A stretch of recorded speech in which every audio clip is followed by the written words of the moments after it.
Are they going to prop him up like Obama? Adam Curry, John C. Dvorak. It's Sunday, October 21st, 2018. This is your award-winning Gibbo Nation Media Assassination, episode 1079. This is No Agenda. In America's official Formula One home and broadcasting live from the capital of the Drone Star State here in downtown Austin, Tejas in the Cludio in the morning, everybody. I'm Adam Curry. And from northern Silicon Valley, where I can assure you with some authority that most Dijon mustard sold in the United States is stale. It's Crack Bottom Buzzkill in the morning. I'm sorry. I stepped all over you. You went so long. I'm like, what are you doing? Hello? Well, if you did a time analysis of how long I go, it's so short that I figure once in a while I can say something more than the normal nothing. All right. Well, I'm sorry. Just to do this for me, say, I'm John C. Dvorak. I'm John C. Dvorak. It's Crack Bottom Buzzkill in the morning. You'll never hear it in the final mix. It'll sound perfect, I promise. Yeah, I doubt it. You're not going to fix that. Now, what was this about mustard? Most Dijon mustard sold in the United States is stale. Oh. It has none of that. If you go to France and have Dijon mustard, I don't care where you get it. It's got a bite. Well, but what happened? What happened? Did you get a nasty Dijon? No, I was just thinking about it because I noticed that recently, within the last 6 months, Costco brought a bunch of Miley Dijon mustard in a 2-pack of the regular hot Dijon and that giant old-fashioned stuff with the big grains, big mustard seeds. Yeah. And when you went to buy it, if you bought it when it came in because it was a good deal, it was the real deal. It was a hot Dijon mustard. It was just enough, it was just really go right through your nose. It was like wasabi. And a month later, if you went back to get another batch of it, by then it was already lost that pungency. It just goes away. It's an outrage. It oxidizes so fast, or whatever. I think it was probably slightly oxidized when they shipped it over. But okay. I have to interject. It's annoying. I can't buy a good bottle of Dijon mustard in the United States. I have to interject with a show business story. Back in the day, MTV days, when I had money, I had a Rolls Royce, a Silver Shadow 2. I bought it secondhand, but it was in, it only had 7,000 miles on it. Perfect. I drove it into that's a good deal. Yeah, drove it into Manhattan every single day. And this was the time, I don't even remember the commercial on television. There would be two Rolls Royces parked next to each other, and the guy in the back, the window would go down, and what would he say? Said, do you have any Grey Poupon? Pardon me, do you have any Grey Poupon? So I had, of course, every douchebag on Route 3, going into the tunnel would honk, "Hey, man, you got any Grey Poupon?" And I would open my glove box and, why, yes, I do. And I had my Grey Poupon right there. Yeah. Well, Grey Poupon, of course, which was first introduced to the United States by Hubeline, is not Grey Poupon from France. They licensed the name and they made it kind of a brown mustard that is very mild.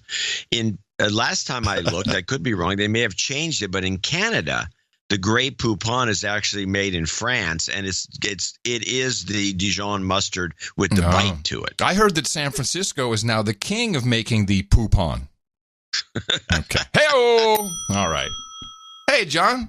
It's been quite a few days, and I think we're getting closer to understanding the Khashoggi mysteries. Well, I have a number of clips, including, I think, a pretty good roundup. All right. Already? Go on to my clips. It should say roundup on there, a good roundup. I've got an update wrap. It says nothing about roundup. Wrap would be it. Saudi Arabia's public prosecutor said 18 Saudi nationals were arrested, including the men who were present when Khashoggi died. But the new version of events that the Washington Post columnist was killed as the result of a, quote, brawl shortly after he arrived at the consulate is being widely questioned. German Chancellor Angela Merkel said, quote, still nothing has been clarified about Khashoggi's death, and, quote, we demand to know what happened. Wait, Angela Merkel's involved with this now? Why is she all of a sudden in this convo? How should I know? It's ridiculous. Members of Congress from both parties also dismissed the Saudi government's latest version of what happened. The ranking Democrat on the U.S. House Intelligence Committee, Adam Schiff, tweeted that the claim was, quote, not at all credible. If he was fighting with those sent to capture or kill him, it was for his life. Republican Senator Rand Paul tweeted, quote, "What they did was unacceptable, and I call on my colleagues in Congress to join me in denouncing their behavior and changing how we treat them." A senior official of Turkey's ruling party said today that Turkey would never, quote, "allow a cover-up of this crime." Turkey will not let this ugly, frightening, inhumane case go, which was against humanity. Turkish officials have said that they have audio evidence that Khashoggi was deliberately killed and dismembered. Yesterday, President Trump was asked if he thought the Saudis' new explanation was credible. I do. I mean, it's early. We haven't finished our review or investigation, but I think it's a very important first step, and it happened sooner than people thought it would happen. Oh, man. I think we need to play the jingle for this. Distraction of the week. Hey, on No Agenda. This is one of the better ones, John, because we have, of course, Khashoggi's disappearance, killing, dismemberment, whatever it is the distraction from what this is really about. And this is very big on a grand political scale, what's taking place here. And I'm not sure Trump was ready for this. Because the main thing, first of all, let's just step back. So boo-hoo, Saudi Arabia killed a Saudi on their own turf, which is an embassy, is Saudi Arabia. There's no jurisdiction from any other country over that. The country that stones women, beheads people, kills them. Most of the 9/11 hijackers were from Saudi Arabia. No, now we have to get outraged. So obviously there's something else going on in the background. And it's much bigger than background. And I'll just give you the main two pieces is we have the U.S. and Saudi Arabia doing a number of things, mainly preparing to supply oil and continue to supply oil and gasoline and oil products to the world, while on November 3rd, the full-on sanctions for Iran go into effect, blocking Iran from trading oil through U.S. dollars and U.S. payment systems. And, of course, we have China and Russia and a whole bunch of countries who would like to participate in oil trade with Iran. And if we somehow get in a spat with the Saudis and they either stop oil production or set it at $300 a barrel or whatever could happen or may not happen, that gives the European Union, who I'm looking at in this case, free license to go and get oil from Iran, which they are already in discussions. In fact, when I get this report, confirmation, Europe is finalizing the mechanism for cooperation for buying oil and oil products from Iran. So this seems to be, as always, about oil, turf, and there's always a hooker in there. Well, first of all, I got to call you on the distraction of the week. It's not a distraction if it's politically motivated to actually accomplish something. So it's more than a distraction. I'm saying the distraction is the killing. But okay, all right, I'll give you that. It doesn't matter. It's just it's distracting everyone from looking at what's really going on. Let me put it that way. Does that make sense? It is. I believe that's true, but at the same time, it does have a purpose. Now, I looked into this Khashoggi guy as deep as I could go. The deeper you go, the more sketchy this guy is. And let's just say I need Al Sharpton to do a story on him because that will be, for the No Agenda show, the official pronunciation. I cannot wait. Everybody, please record Al Sharpton as often as possible. We need to get his pronunciation of Khashoggi. I think he's still got that once-a-week show.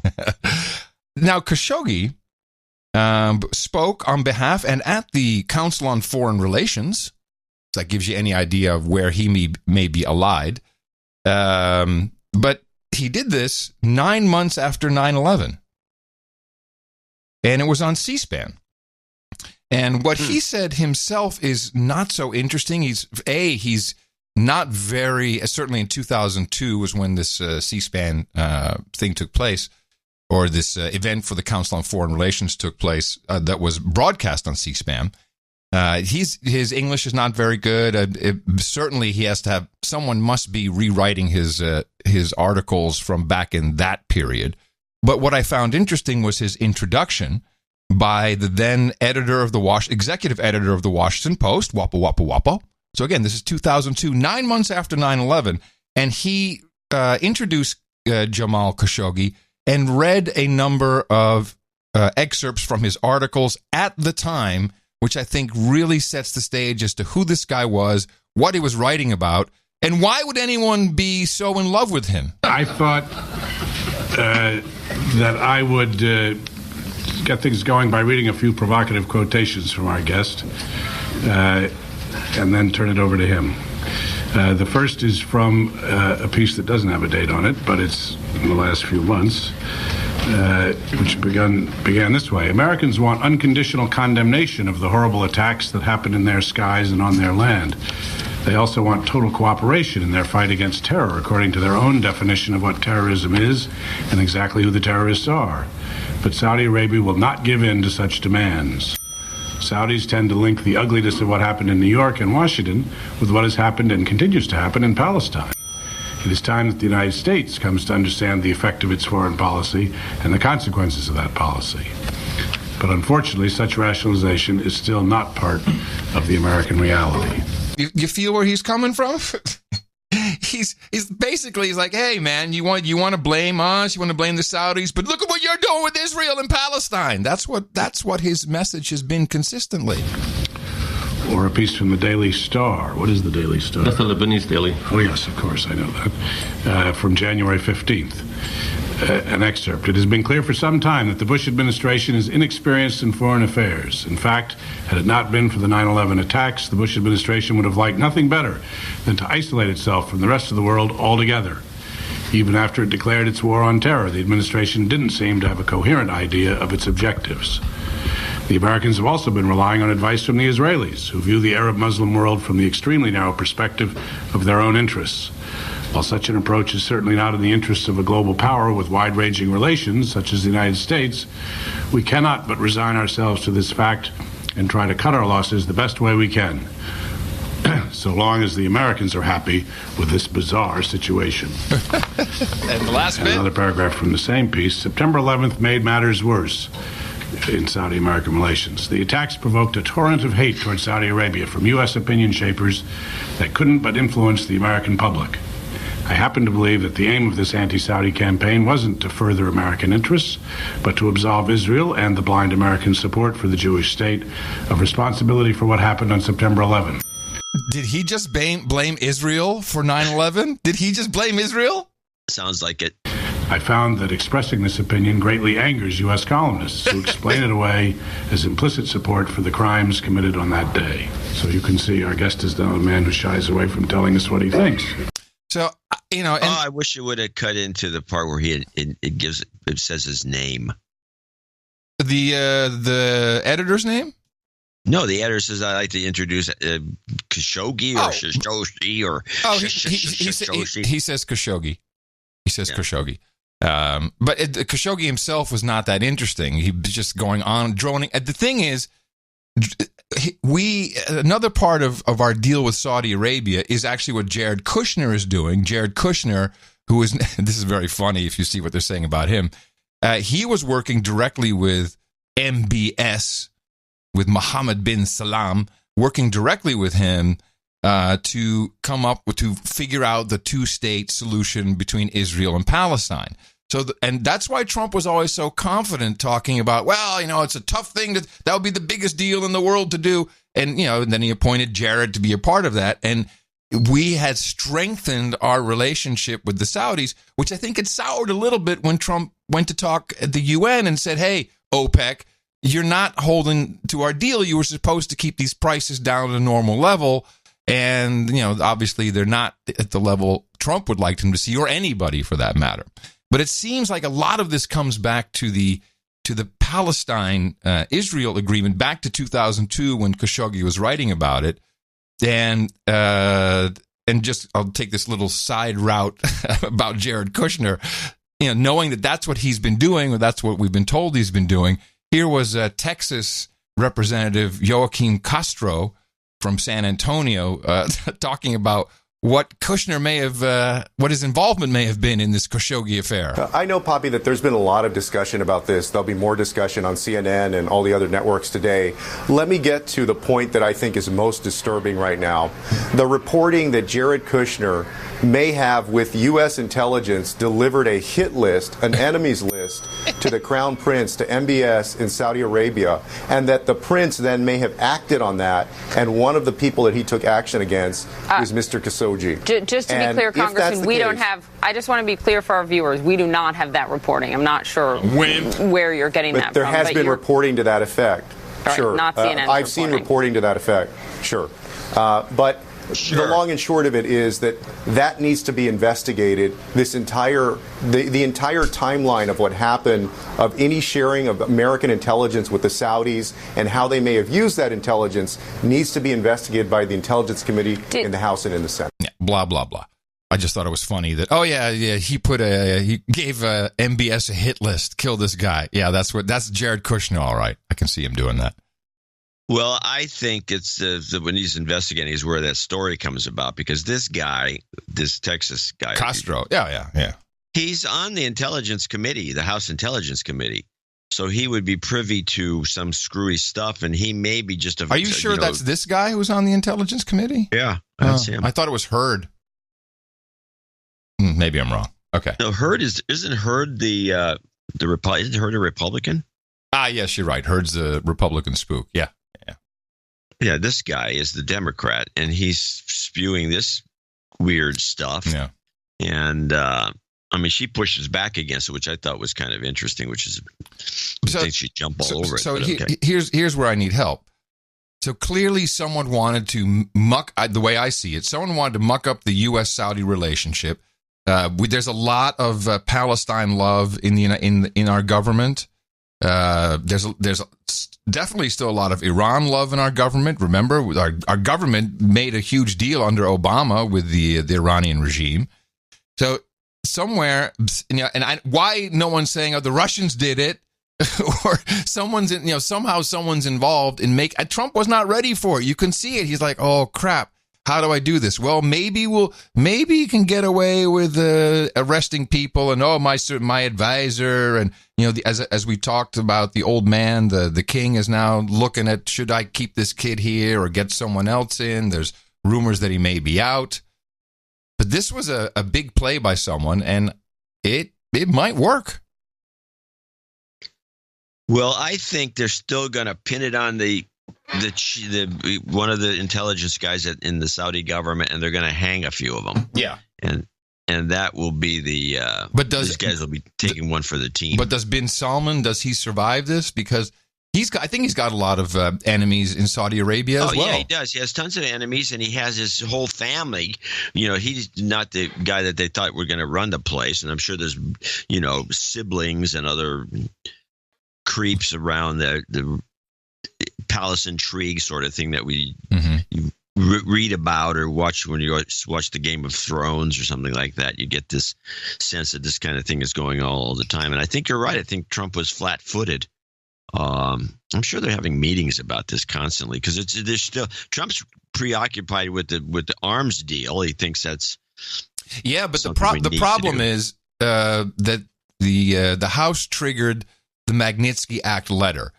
And Trump has to respond within 120 days, which I think is long enough for him to figure something out they would want to do about this. But the idea is to block Saudi Arabia, to cause a rift between the U.S. and Saudi Arabia. Which, hey, I don't like these fuckers either. But it doesn't seem like it's going to do good for anybody if that happens. Except for the Europeans, who will get cheap oil. I mean, maybe MI6 is doing this. Maybe the UK wants the deal with Iran. I don't know. Someone wants the deal with Iran to go through for the EU and China and Russia. And we know it's not the Trump White House. That's what it seems to be. Everything else is unimportant. I don't get why the Russians haven't been implicated. This has got Russia. I think it's less likely that it's MI6 because they're still dealing with this Brexit mess. Yeah, I agree. And you have Russia. Russia is they Putin benefit greatly, it seems to me. And Putin, Putin just came out over the weekend saying, well, And I've asked a couple of our Russian producers to check authenticity of what he said to me, but as what I've received so far is it looks like it was. He said, America is in its sunset, they're at the end of their power, it's diminishing, and this will be all over soon. That was the gist of what Putin said. So it seems like that comes at a good time. So this would be an opportune time to say it was the Russians who at least made this a big deal. I'm not getting why our news media, which is also anti-Russian, all of a sudden is now like giving him a pass on this and not even mentioning the possibilities. It seems as if they don't even want to speculate. And they speculate about everything that has to do with Trump, but they won't speculate about this because, and they keep referring to him, as you saw in the RAP report, he's only referred to as Washington Post columnist. No, journalist. They have the galls to call him a journalist. Yeah, journalist. Yeah. No, he's a columnist, a blogger. He's a blogger. And he's been staunchly anti-American since 2002 when he started, telling us to shut up.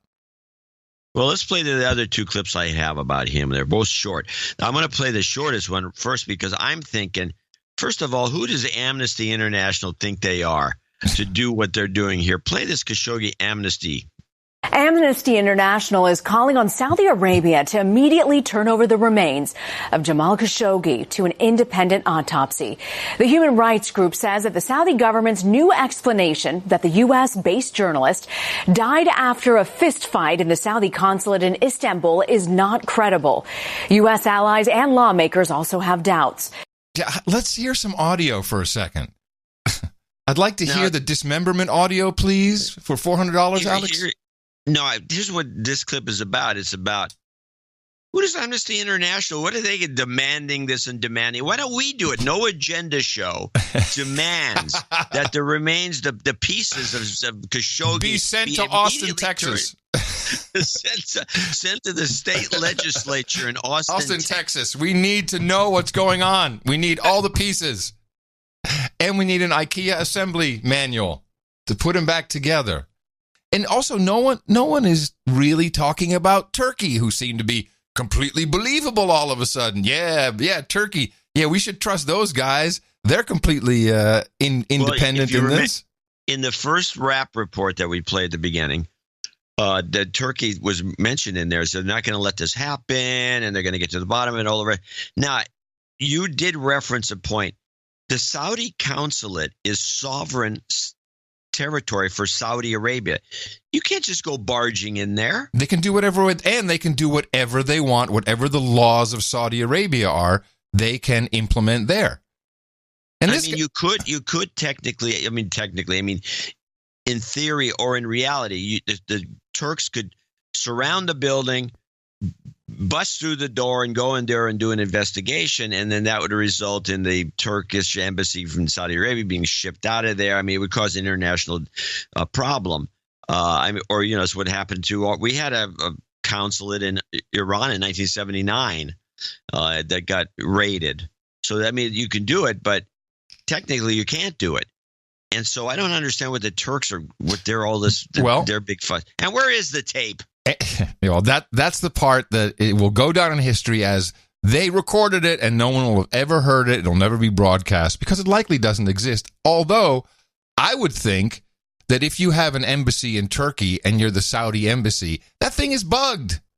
And that's the kind of tape they're talking about. Here's NPR about Turkey. Despite last night's revelations, there are still many, many questions about this whole episode, including what possible goal the Saudis could have had and Turkey's role in all of this. Turkey has been a key source of both leaked and public information, but as our next guest points out, that country's human rights record is no better than Saudi Arabia's. Mr. Cordesman, thanks so much for talking with us. A pleasure. You pointed out that Turkey's human rights record is no different or no better, really, than Saudi Arabia's when it comes to suppressing dissent, suppressing media criticism. So first of all, is it fair to assume that the details that we've been getting so far from the Turkish media and other sources came with the approval of the Turkish government? If that's the case, what's Turkey's role in this? What's their agenda in this? Well, I think it's hard to be precise, but Turkey is actively competing with Saudi Arabia for influence in the Middle East, in the Arab world. So what we're looking at is a country that has every reason to try to sort of reduce the Saudi profile and influence in the region, and that includes ties to the United States, because Turkey's relations with the U.S. have become increasingly bad because of the authoritarian shift under Erdogan. In the State Department country reports on human rights, they're discouraging for the whole region. You have 3 countries with something approaching a decent record, Jordan in particular, but Morocco and Tunisia as well. What Saudi Arabia has been found, I think, to have been doing is almost standard operating procedure for virtually every country in the area. And certainly, if you look at the numbers for Turkey, it's arrested, detained, and disappeared far more people in the last 2 years than Saudi Arabia. Yeah, we should totally believe them. They sound legit. Here's the clip with this is the last clip. It's Khashoggi. This is the Holly Williams report. It was around 1 o'clock in the morning local time when Saudi Arabia finally changed its story, admitting after nothing but angry denials that veteran journalist and Washington Post columnist Jamal Khashoggi had died inside the Saudi consulate in Istanbul, Turkey. He walked in, apparently to get some official paperwork on October 2nd, and was killed, according to the new Saudi account, after getting into a fight and a quarrel. 18 Saudi nationals have been arrested by their government, and several officials have been fired, including the former deputy head of intelligence, Ahmed al-Asiri, thought to have been close to Saudi Arabia's powerful crown prince, Mohammed bin Salman. But Saudi Arabia's new version of events has left many deeply unconvinced, including Khashoggi's longtime friend, Turan Kışlakçı. Was he the kind of man who would walk into the Saudi Arabian consulate and get involved in a fight? Jamal, I think he can't fight anything, Khashoggi's fiancée, Hatice Cengiz, said today in a tweet, "May God have mercy on you, my beloved Jamal." Khashoggi had become an outspoken critic of the Crown Prince.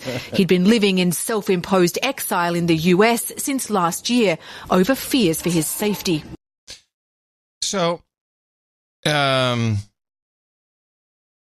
really don't know. I mean, I really like the Putin angle, because so many things are just happening coincidentally. Putin comes out right at this moment, says, "Oh, America's on the way down. Oh, it's not going to happen." At the very moment where the EU is finalizing negotiations with Iran, and you know that the only way the U.S. stops Iranian oil sales is by blocking them from payment networks, the banks, etc. You just can't transfer your dollars. But I think maybe that's what Putin's talking about.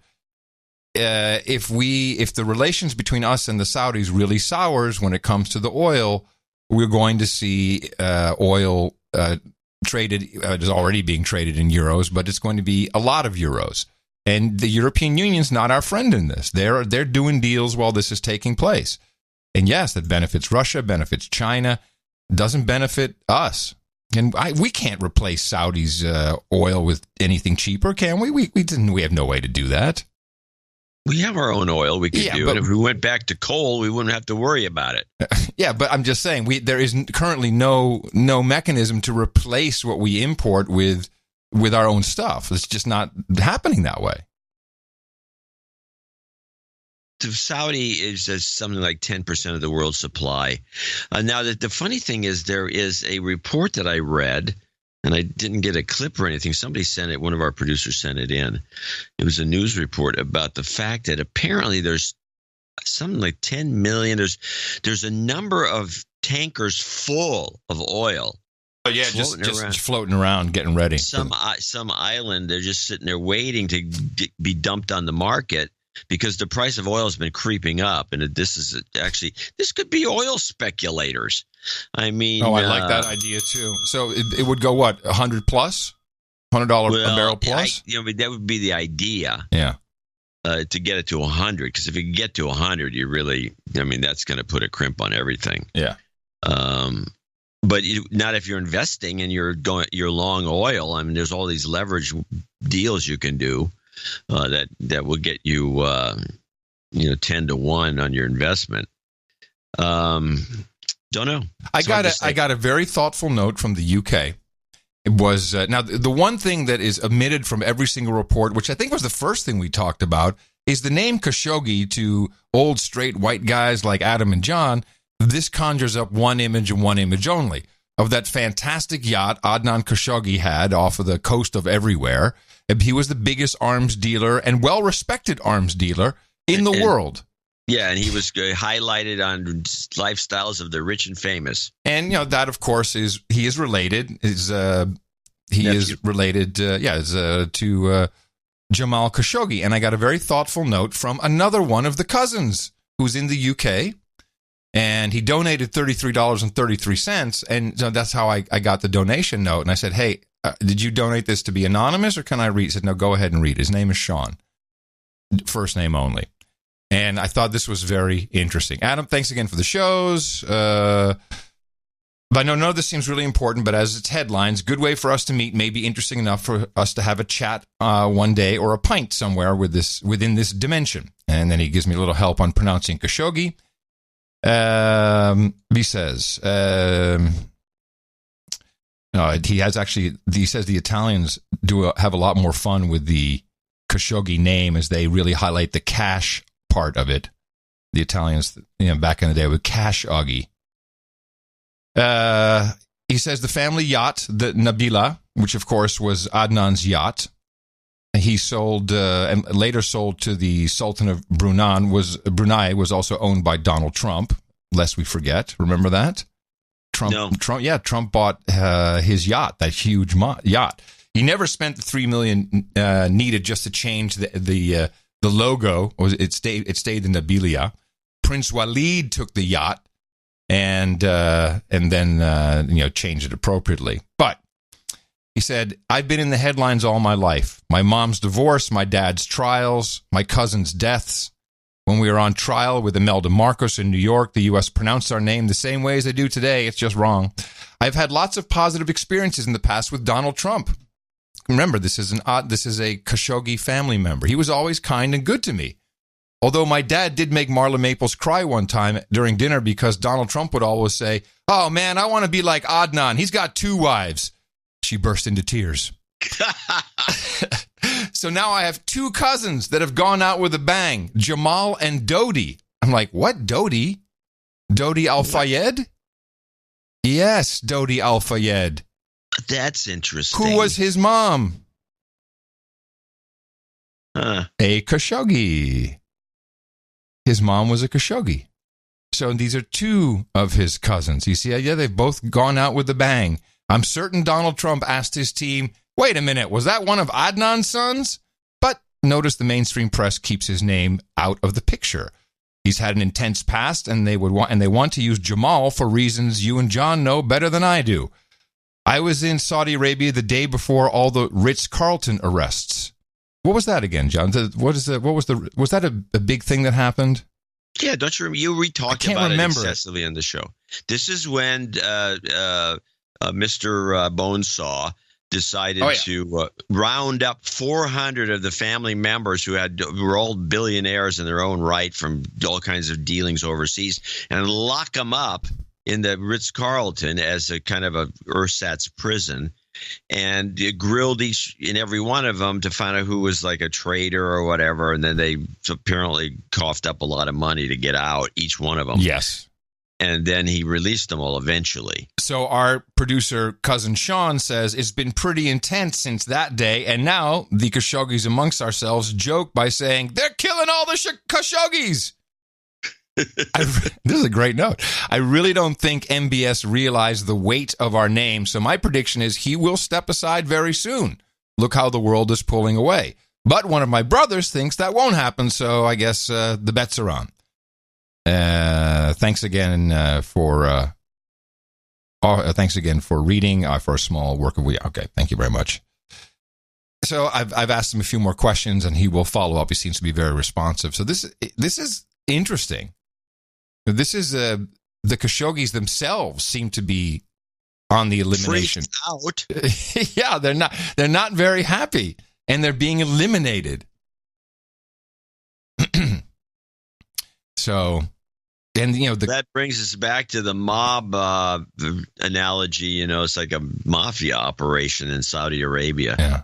And it's all these family members, and the family, of course, is the family. If you think about it, it's with the mafia. But if the mainstream, certainly, the MSNBC, CNNs of the world, if they did a little bit of research, they could have a field day with this. Well, Trump bought Khashoggi's boat, but they won't, because they're desperately protecting Jamal Khashoggi's image of this freedom fighter who lived among us and wrote for Wappa Wappa Wappa Wappa. Therefore, he must have been great. But he was at the very best a double agent. He was spying on everybody, bringing notes back and forth. There's a lot of evidence of that. Did you read that article, Tinker Tailor, Journalist Spy? You put a link in the show notes. People should read that. And there's also the PJ Media article, which is pretty good. Yeah. There's a lot of good stuff out there if you want to look for it.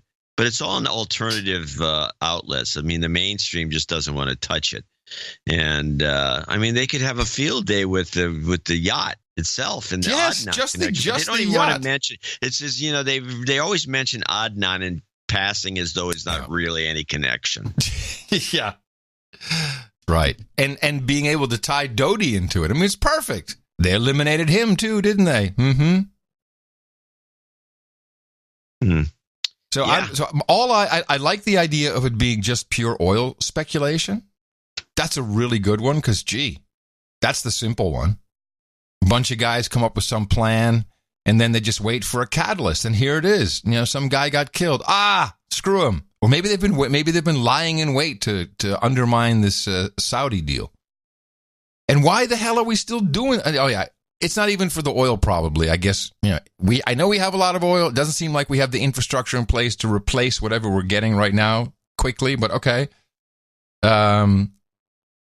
But ultimately, it's to screw something up. That would be my guess. It's to screw something up. And if they were doing it for the midterms, it makes no sense. Way too late to do that.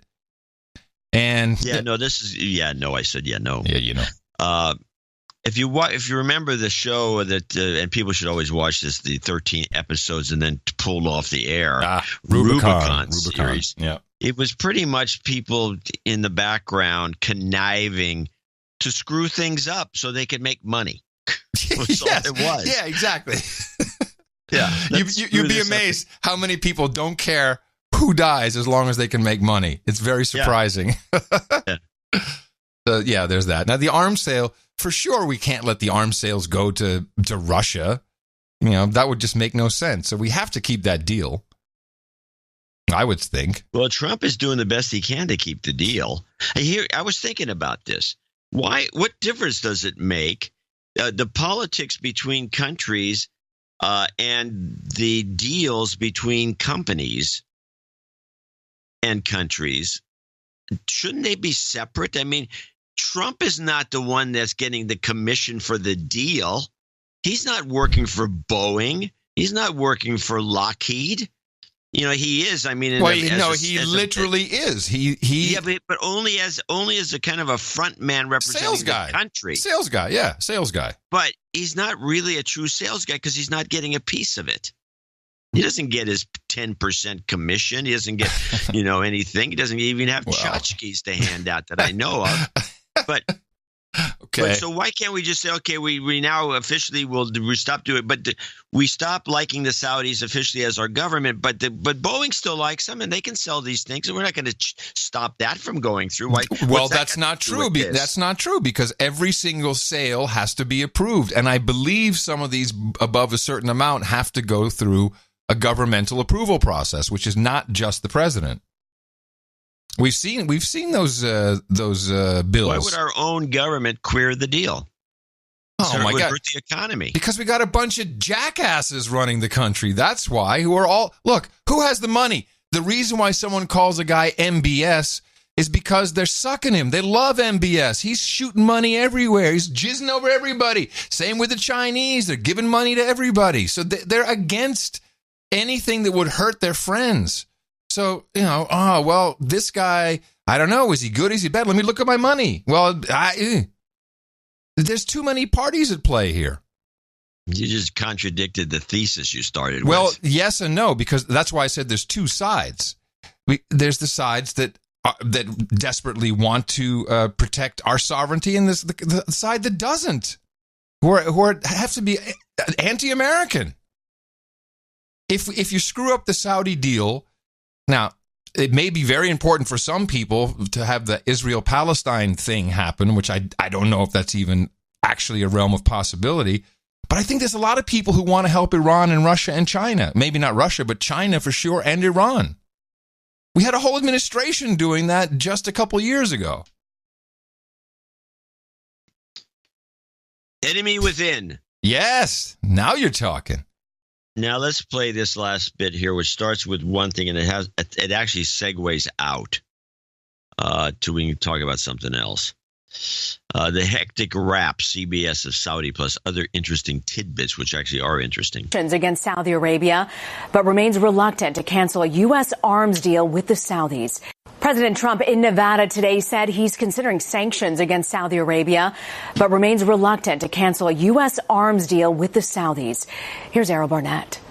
I'm not satisfied until we find the answer, but it was a big first step. It was a good first step. Before boarding Air Force One in Nevada today, President Trump responded to Saudi Arabia's confirmation of Jamal Khashoggi's death, expressing hesitation to terminate a new $110 billion arms deal. I think it's over 1 million jobs. That's not helpful for us to cancel an order like that.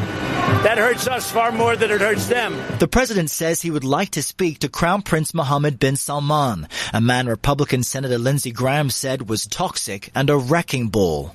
Congress will be involved in crafting a response to the Khashoggi killing, with senior Republicans suggesting the expulsion of Saudi diplomats, targeted sanctions, or curtailing any future arms sales. The Democrats want to throw open your borders to deadly drugs and gangs. This week, the president has been out west holding rallies in support of Republican candidates fighting close midterm races. Let's take back the Senate, and we will change the world as we know it. Also in Nevada today is former Vice President Joe Biden supporting Democratic candidates and fueling speculation of a potential 2020 presidential run. It's a conscious effort to divide the country, but we can't let it work again. President Trump also announced today he is withdrawing the U.S. from a nuclear treaty with Russia, which dates back to the Reagan administration and the Soviet Union. A national security spokesperson telling CBS News Russia continues to produce prohibited cruise missiles. All this as the president's national security advisor, John Bolton, heads to Moscow. A lot of stuff in there. Yeah. Well, at least they're doing stuff. Certainly doing stuff. Yeah. Last night, Tina and I were invited by, and you'll appreciate this, the former New York banker's wife, so the network expands, to a actually pretty cool benefit for the... Beto. Well, for the Contemporary Museum in Austin. It's actually very famous, Laguna Gloria, which is this beautiful house, and they've got their art in there, and it's got sculptures, and it's a very poo-poo, pa-pa-pa-pa thing here in Austin. And I believe she's on the board. No, I'm sure she's on the board, but she's also a Beto supporter, and there were lots of Beto shirts, although everyone was dressed up all spiffy and nice. And they had TPs. The elites for Beto. And so we met this couple, and kind of like young, I'd say mid-30s, and he was very quiet, kind of cucky soy boy. She was, she had long skirt on and a nice jacket, but underneath a big "Vote Beto," and she introduced herself as the. I guess the regional or the Austin manager for the Beto campaign. I'm like, oh, hey, that's great. So how's our boy doing there? How's Robert Francis doing? That you'd like to collect some signage? No, I forgot, John. Because it's not me, it's you. I forgot. I can get anything I want though if you want. But you want the curtains. You want the Beto curtains. Curtains? Yeah, there's curtains. There's Beto curtains that people are hanging up in their windows. Actual curtains. Wow. Yeah, it's good, huh? Yeah. I'll get you one of those. So and I have to say, both Tina and I, we slip right into it. Oh, wow, that's great. How's he doing? Like we care. Like a very agent provocateur. No, I said we're big phonies. I was very impressed with the keeper. She's right in there. She's like, are they gonna prop him up like Obama? And which I thought was a risque question, but the way she said it. What did you said that? No, Tina said it. Are they going to prop him up like Obama? But she said it in exactly the right way that it sounded like she was a politico. Because I thought, wow, that's aggressive. Careful what you say. They'll be on to us and kick you out. And they went, no, oh yeah, well, we all really, and this is insider stuff now because she was whispering.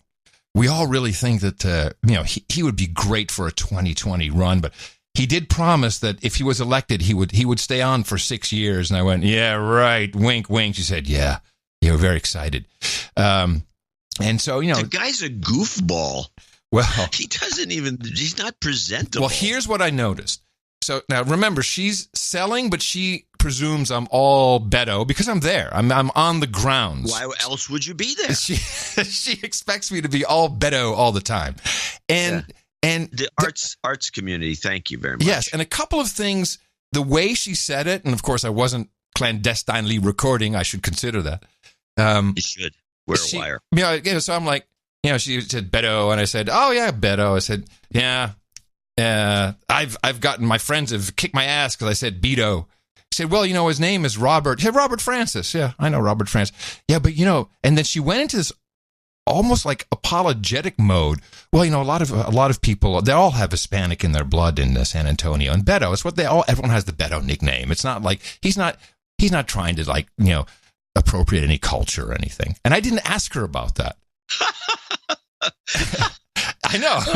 And then, so that was one. Then the second one, I was like, is he going to make it? Now, at this point, we're walking past another TP where there's people laying on blankets and completely chilled out. Wait. Another what, TP? Yeah, I told you there was teepees. This is like an outdoor thing. With there were you didn't. I didn't. You may have said something. Yeah, you didn't understand. Hear it. It's all outdoors with campfires. So outdoors outside the museum on the grounds. Yes, with all the sculptures. Teepees. Yes, like Indian teepees from one of the tribes that they've appropriated. Culturally appropriated. Are you catching on? Holy mackerel! That's disgusting. It's fantastic, but to make it even better, the food was supplied by the top restaurants in Austin. Like Le Politique, and the chefs were there. So I had a great time talking to chefs and eating some of the free food, but, all under teepees, which is just a beautiful contradiction of everything. So as we're walking past the s'mores station, there's another little teepee, and people are laid out, and there's a lady doing the singing bowls. You familiar with this? We have a crystal bowl, and then you rim them. You rim them with a vibrator. And they start to sing. So now, we're walking past that. She's, if the blacks in this, it's magical. It's magical. No, she lowers her voice, and I said, "Oh, how's he doing? How's he going to win?" Well, if the blacks and the Hispanics come out, he will. Otherwise, it'll go to Cruz. And I just thought, just the way she said it, it was like just if only the blacks and the Hispanics will come out, then he'll win. Which I think means he's going to lose for sure, and they know it. Oh, of course they do. This is like the dance party on the Titanic you were at. But it also kind of sounded like she was, I don't know. I don't want to say it sounded racist, but it felt a little bit like that, Not because she didn't say African Americans. I'm fine with blacks. But the way if the blacks and the Hispanics come out, then he'll win. But so it sounds like he's got a great. He's really those lazy bastards aren't coming out. Those lazy bastards aren't going to come out.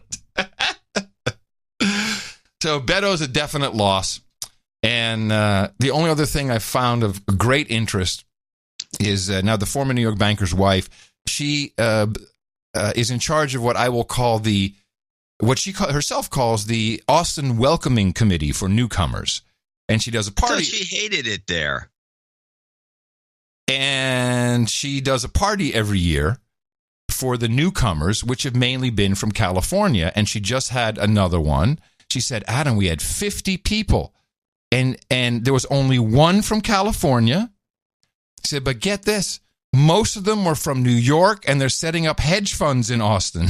This is going to be such a great place to live. And she said there were 3 people in media, 3 television media people who have moved here. So something is up here. Something is changing rapidly. We're getting the douchebag hedge fund guys. We've got all the California techie douches. This is going to be fantastic. Huh. Well, I mean, you got to buy some raw land or something. There's nothing of it's nothing's affordable here. I don't have any money. Buy raw land, raw. So anyway, that's a little report. And I've met some new people, so hopefully I'll get invited to something Beto related. Well, that sounds like fun. Or the Hillary 2020 campaign when she's ready. Hopefully I'll get invited to that again. Definitely will happen. Oh yeah, for sure. You got to get involved with both the Hillary side and the side that hates Hillary, because other Democrats, they know Hillary can't win. Yeah, but they're not here. There's no Hillary haters in Austin, Texas. And they're going to have who else is going to run besides Hillary? Besides Biden? Nah, Biden won't hold there in Austin. You think he'll actually run? He wants to.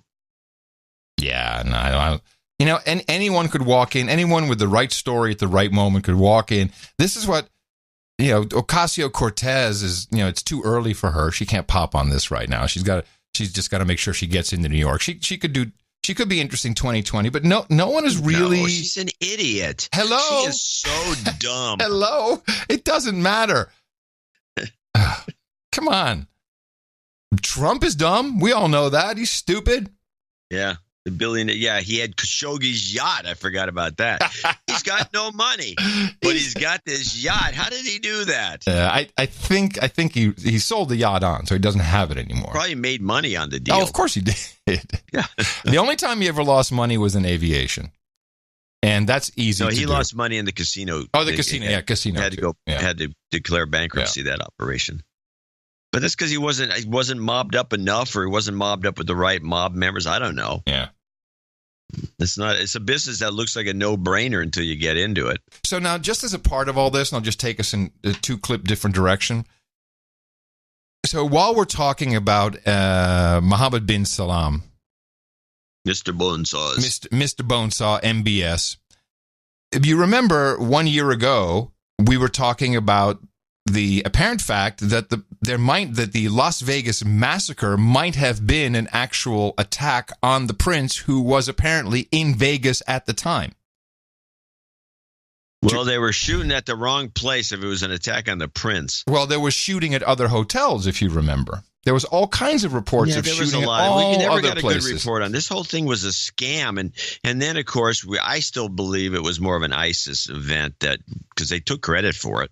Several times. Yeah, and they don't take credit for stuff they don't do. There's been plenty of things they haven't taken credit for that happened.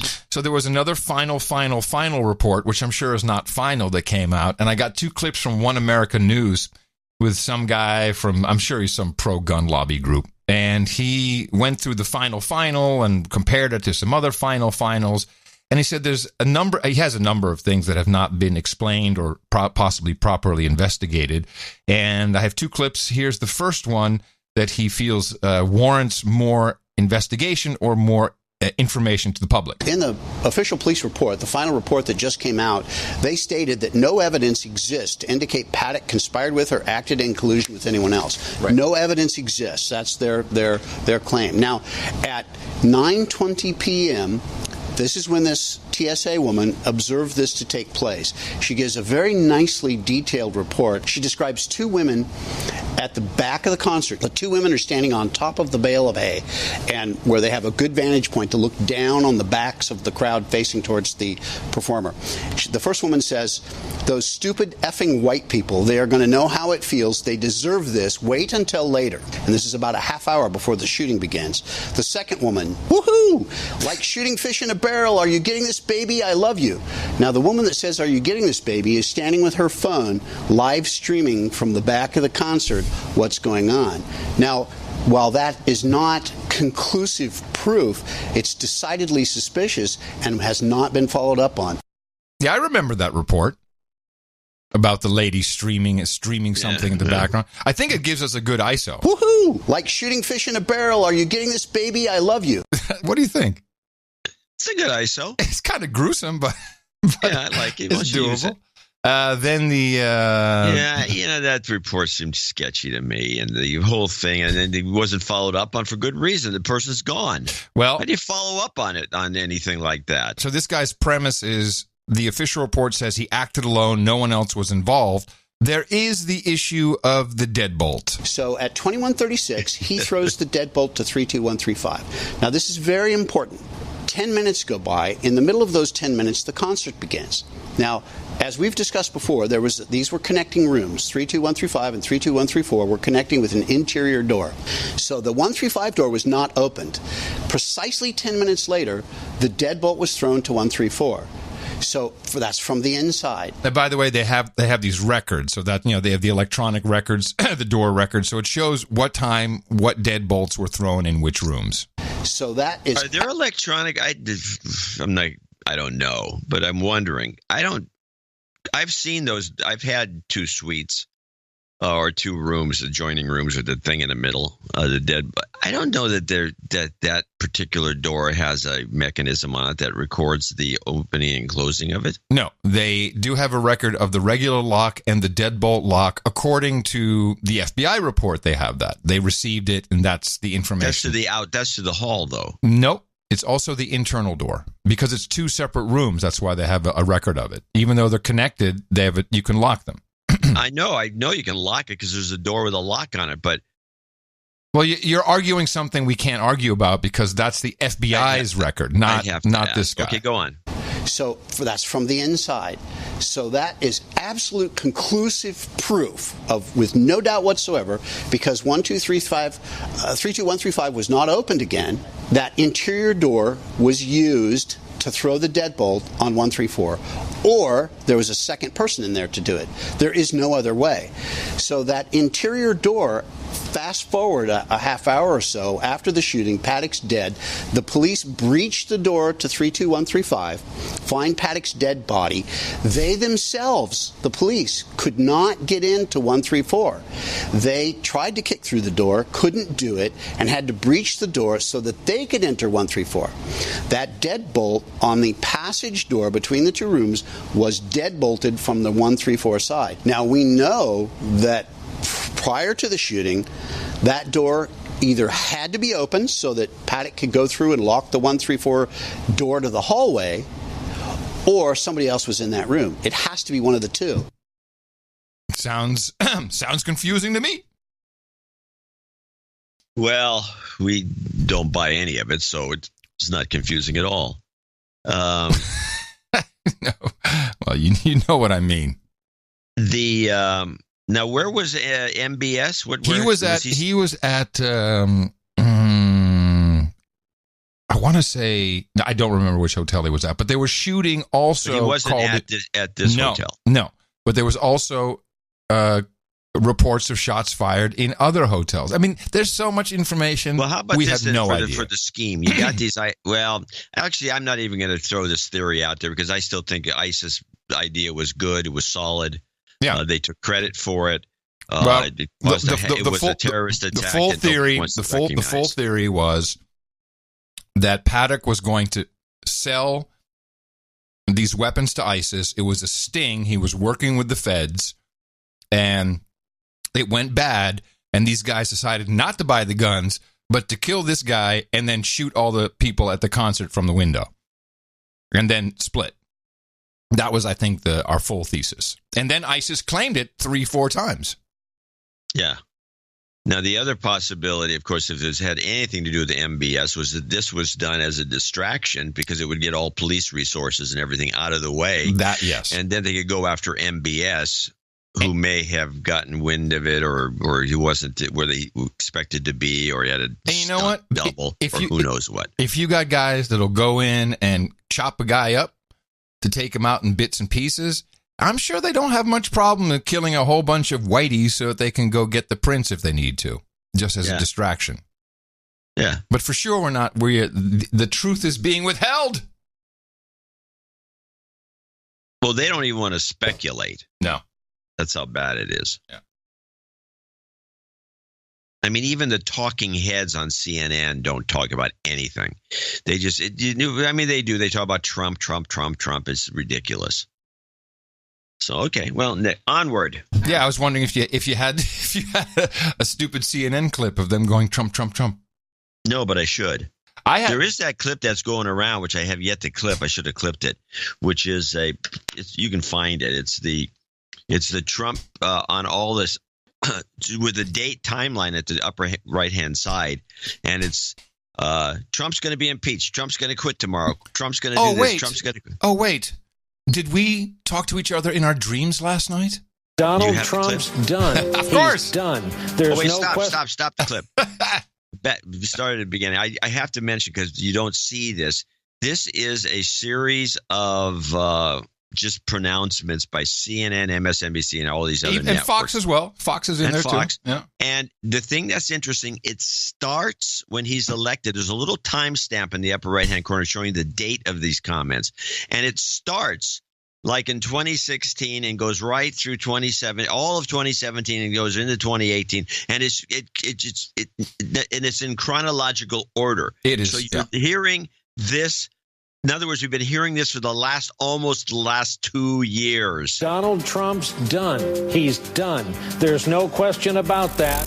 He's done. Breaking news. A bombshell. Today is a turning point. Today was historically bad for President Trump. Today was a turning point. A turning point. We're at a turning point here. The beginning of the... I also like how it shows you the talking points and how the headlines continuously become the same. Everyone uses the same bombshell, turning point, tipping point. It's over. He's done. End for the Trump presidency. The beginning of the end. And breaking news. We have another bombshell. Mike Pence might have to assume the office of the presidency. The call for impeachment. Rumblings of the word impeachment. We're still in 2016, I think, here. Breaking news. Another bombshell out of the White House. I believe this is the beginning of the end. I do too. It's really the beginning of the end. The beginning of the end. He may be feeling the walls closing in on him. All the walls closing in on him. The walls closing in on him. Breaking news, a new bombshell. One astrologer says this means the beginning of the end for President Donald Trump. The beginning of the end of the Trump presidency. Trump will resign. Trump is going to resign. Is this the tipping point? I know we've said it over and over. You think this is a tipping point? And over and over. This is a tipping point. And over and over. Breaking news, President Trump off the rails. It was the beginning of the end today. It's the beginning of the end. It reminds me a lot of the last days of Nixon. Breaking news tonight, new bombshell. This is the beginning of the end. The beginning of the end. The walls are closing in. The walls closing in. The walls closing in. Breaking overnight bombshell. This is a very dramatic day, and I think it might be near a tipping point. Do you think this is a tipping point? This is unbelievable. This is remarkable. Have you ever seen anything like this? His presidency is crippled. December 1st, 2017, you can mark it down. This is the day that everything changed. We begin with the bombshell. The beginning of the end? The beginning of the end. The beginning of the end. The beginning of the end. The beginning of the end. The beginning of the end. In fact, if this were a football game, we're in the third quarter. May even be the beginning of the end. We begin tonight with the bombshell. Donald Trump is in a lot of trouble. Trump is in trouble. The president will resign. Another hour, another bombshell. This is a tipping point. Trump's going down. This president could be impeached. I do not think the president will serve out his term. Resignation. I don't think this president is going to serve out his term. Mr. Trump will not serve out his term. He will not serve out his term. No way, no how. Breaking news. Absolute bombshell. I think Donald Trump is in trouble. Donald Trump is not. He's done. And it's over. It's over. The walls closing in. The walls closing in. This is going to be the Achilles heel. Breaking news tonight. I expect Trump to depart. This week will be the watershed week. Trump is in big trouble. Trump's in a lot of trouble. It's a sign of a terrified old man who feels the walls closing in. The walls are increasingly closing in on him. Tonight, the walls are closing in. Today changed everything. This is the beginning of the end. Today, the biggest tipping point for the Trump administration. What a historic day. The bombshells, they fell. It's entropy and it's crumbling internally. He's underwater. He feels the walls closing in. Could his testimony be a turning point? We may be at a tipping point. It's the beginning of The end. The beginning of the end. Another bombshell. Bombshell. Bombshell. Bombshell. Bombshell. Bombshell. Bombshell. Bombshell. This is a bombshell. It is a bombshell. I am beginning to resent the word bombshell. Woohoo! All credit to Super Deluxe Supercuts, link in the show notes at nashownotes.com. Yeah, they did good work. That's fantastic piece of work. And it's interesting that we both clearly liked it. I had time. I clipped it. It was long. It was 3 minutes. Yeah.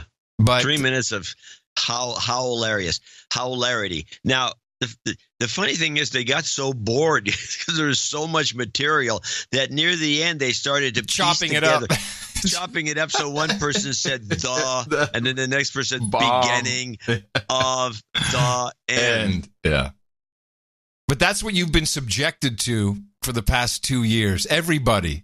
Worldwide, by the way. Yeah. You could have easily thrown in some German, some Dutch, some British. It would have been very easy. And 10 minutes. And let me tell you, none of that is healthy if you're exposed to that. I mean, I think I actually grew some cooties just from listening to it. Well, you don't. It's not how it works, but okay. I grow them. And with that, I'd like to thank you for your courage and say in the morning to you, John C., where the C stands for Curtains for Beto Dvorak. I could use some curtains for Beto. Well, in the morning to you, Mr. Adam Curry. In the morning, ships and sea boots and the graphene and the air subs and the world, all the dames and nights out there. And in the morning to the troll room. Very helpful today, trolls. Thank you. You're behaving well, as trolls should. NoAgendaStream.com. That's where you can listen to the show live every single Sunday and Thursday morning. And hang out in the troll room and make stupid comments. And sometimes they're good. Also in the morning to, let me see, it was Mike Riley. Mike, a pro, brought us the artwork, the album artwork for episode 1078. Title of that was Demonation. And this was he did a couple of versions, actually. Just a beautiful piece of Mr. Bonesaw.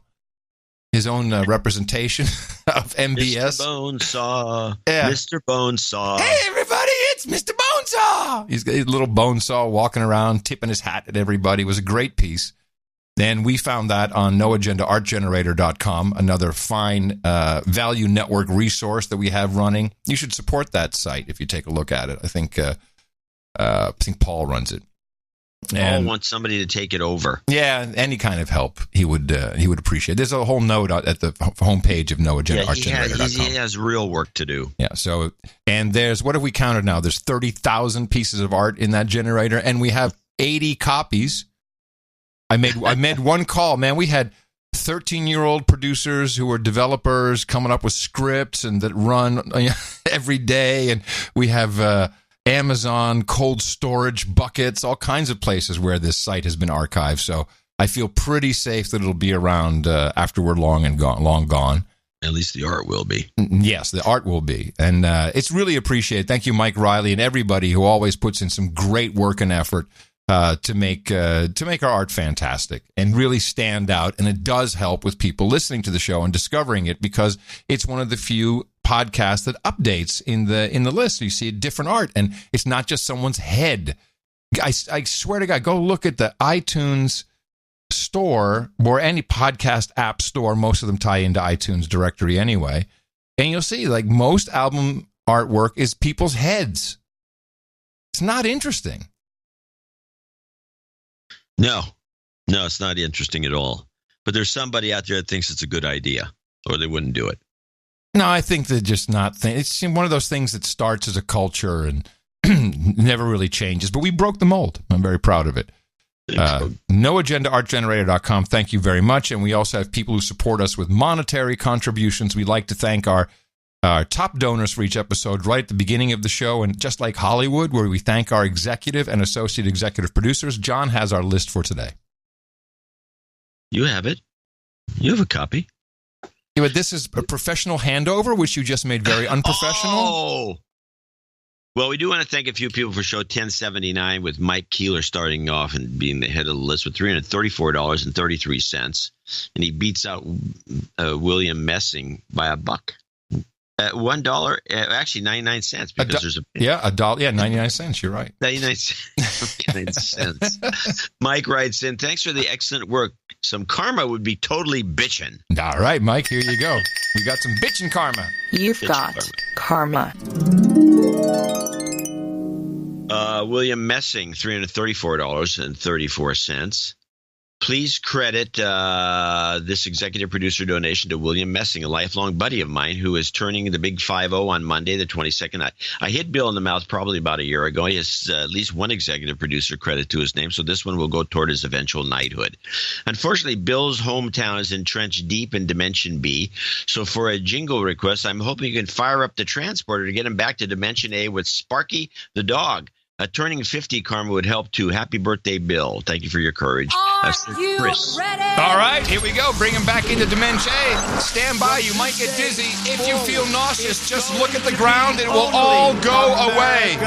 First America, first America, first America, first America.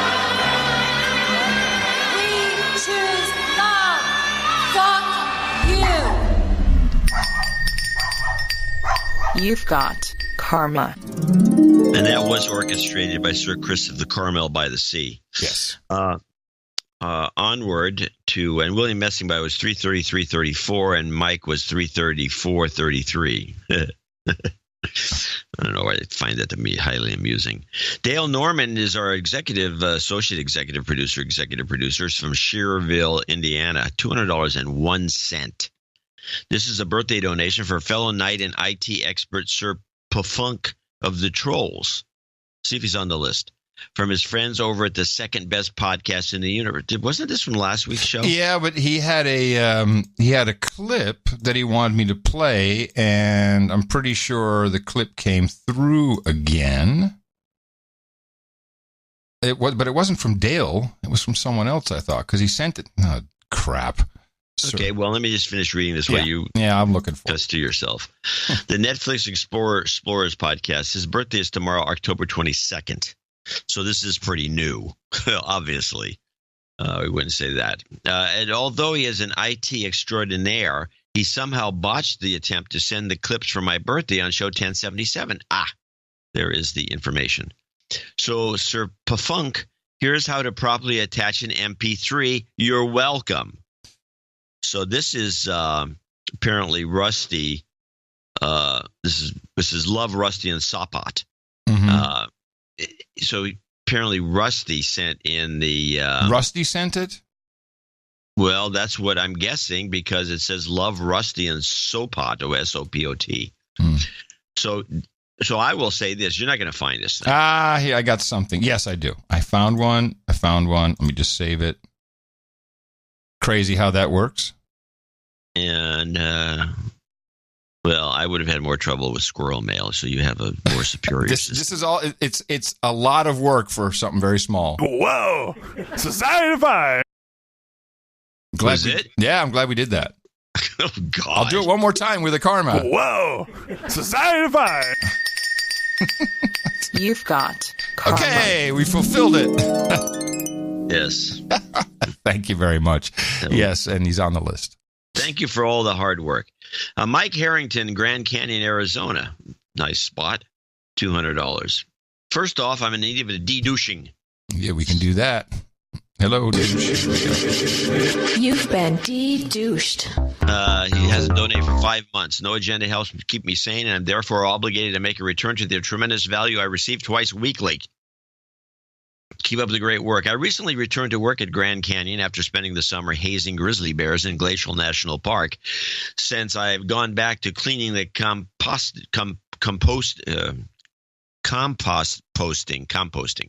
the composting toilets in the inner canyon, I humbly request that my knighthood name be changed from Sir Backcountry Ranger to Sir Compost Ranger. If you want to put that on title changes, it might be good. Because you do have to do the Dame Bang Bang title change still. Oh my goodness! Yes, you're right. So I need. Hold on. Let's do this for a second. Let's do this properly. So because I have no title changes listed actually. So because I forgot Dame Bang Bang titles, and she becomes Do you remember what she became? No. Name Bang Bang Baroness something. I think it was just Baroness Bang Bang. No, it was something else. Okay. And this is a change from who to who? This is from Sir Backcountry Ranger to Sir Compost Ranger. Sir Compost Ranger. Okay. He says, I'm proud to stir shit and suspect Mike Rowe would be proud of me too. I just started reading The State of Fear by Michael Crichton, and this will be the third book recommendation I've taken from the show, the others being Snow Crash and The Creature from Jekyll Island, in addition to Professor Ted's essay, Industrial Society and Its Future. Thank you. I cooked wild huckleberry preserves in Glacier while listening to No Agenda, an excellent example of multitasking, and will mail a jar to each of you on Monday. Please note that these are preserves and not jams, meaning they are vacuum sealed and good for up to 2 years, but must be refrigerated after opening. Enjoy. I request a jobs karma for all Reverend L. Mumbling Sigonoy Weaver and an obscure clip from spring of 2017, I believe, of Bill Nye singing with some lady about butt stuff on that crazy show he has or had on Netflix or whatever. He's not going to find that, but we'll look for it. What was this? Let me see. The Garden of Eden was in Missouri. No. Yeah. Let me see if I have the right Sharpton. Tonight is the measure of whether the country begins in the state of Wisconsin a national drive to push back, or whether we have more to go to build a movement of resistance. But no, that's not it. I know which one he's talking, but I mean, yeah. So when it has all the names, he does a whole bunch of them. Yeah, but was that versus the teleprompter? It's maybe so hard to know which one that is. Resist, we must.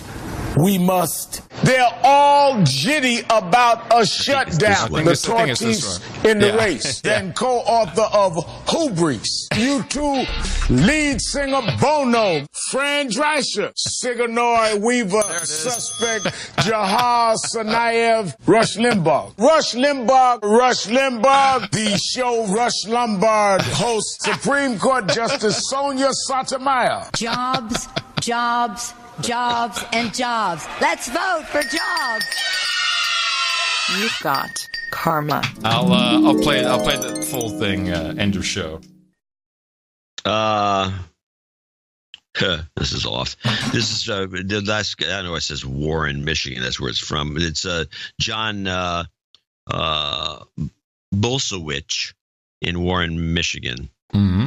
$200, and he says, "I'm letting you know that karma for my daughter came through. She got a full-time job in her field. I have met a real nice girl, and it's really hit a rough spot. She's a rough patch. She's a real keeper, and I hope that things work out between us. Her work has been really crazy lately and putting a lot of stress on her. Then I told her how I feel about her, and that put more stress on her. So I'm requesting some relationship karma for us. Thanks for the greatest show in the universe."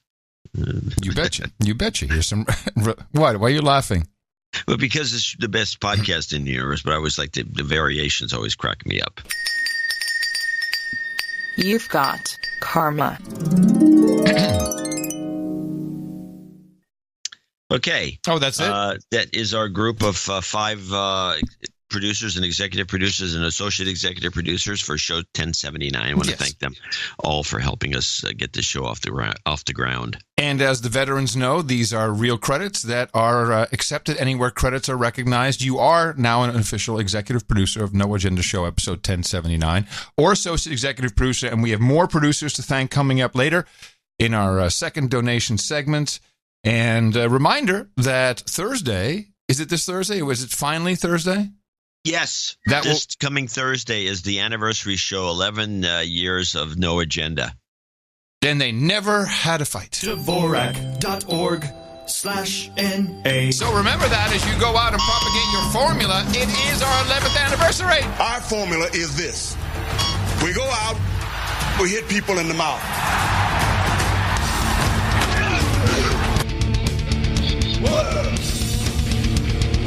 Woohoo! Shut up, slave. So it was the big march. The big march in London yesterday. The Evening Standard newspaper had pre-printed signs, full page. All you had to do was put them on a piece of cardboard. Everybody was all in. Everyone's all ready to redo the Brexit vote, everybody. Not like your best podcast in the universe had not predicted that multiple times. But we had, sadly. Yes. And stay with the prediction. It hasn't happened yet, but it could. It's plenty of time. This was the march to say we deserve another vote. We deserve a do-over. Yes, we really hate our country. We hate our borders. We want to be run by the Belgians. Yes. We surrender to the German Empire. One of our I don't want to get any more notes from these guys. And well, you said the German Empire is a better thing. Well, that's actually what people are saying in the UK. One of our producers there said, a lot of friends of mine went and protested as well. And I said, why do you want someone in Belgium to run your country and tell you what to do? And the answer is almost universally, well, at least it'll be better than the people who are doing nothing for us now, which is kind of a frightening concept. Well, they are doing nothing because they're doing nothing for the obvious reason. They've already given themselves over to Belgium. They're trying to get their sovereignty back, which they're not going to manage from the looks of it. And so the logic is, it's not logical what that answer is. No, they're already turned it over to Belgium, so it's not like they're doing nothing. No, it's not logical. They've given it over to. Okay, here I do have one clip: the Belgian protest Brexit do-over. Where is it? Belgian. London protest Brexit do-over. Okay. Tens of thousands of activists gathered in central London today to demand a new nationwide referendum on Brexit.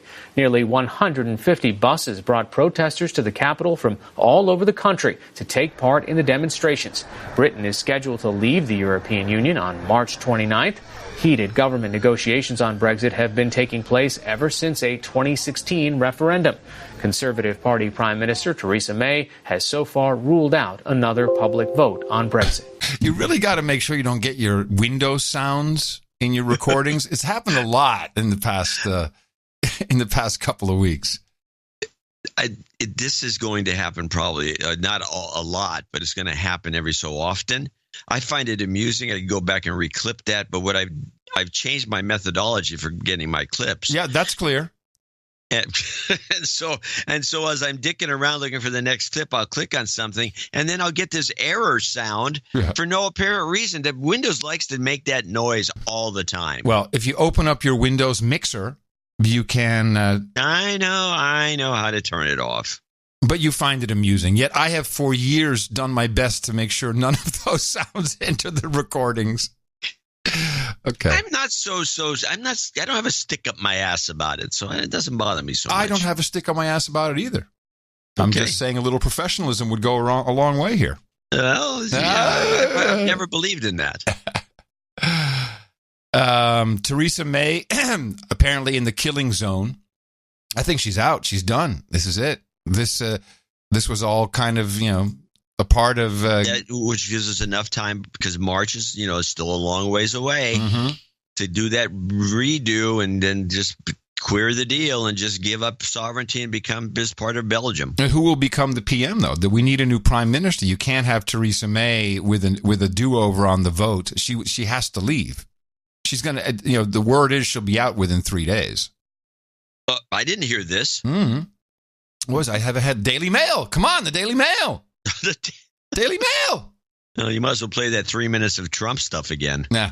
Theresa May is in the killing zone. Prime Minister has warned she has 72 hours to save her job. Yeah, bullshit. Nah, they move pretty quickly there in the UKs. When they hate you, then you can be out pretty fast. Okay, so you're saying you want to put money? Well, we're not going to put money on, but we could make a gentleman's agreement bet that by next Thursday she's done. Is that what you're saying?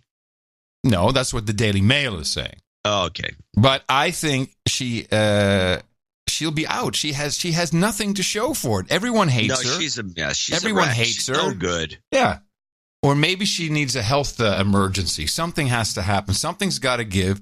And I guess it'll be between Bojo, Boris Johnson, or maybe even Well, that's assuming Labor doesn't take over. Sadiq Khan would be prime minister. Is that what everyone's pushing for? That would be great. That guy would never get there.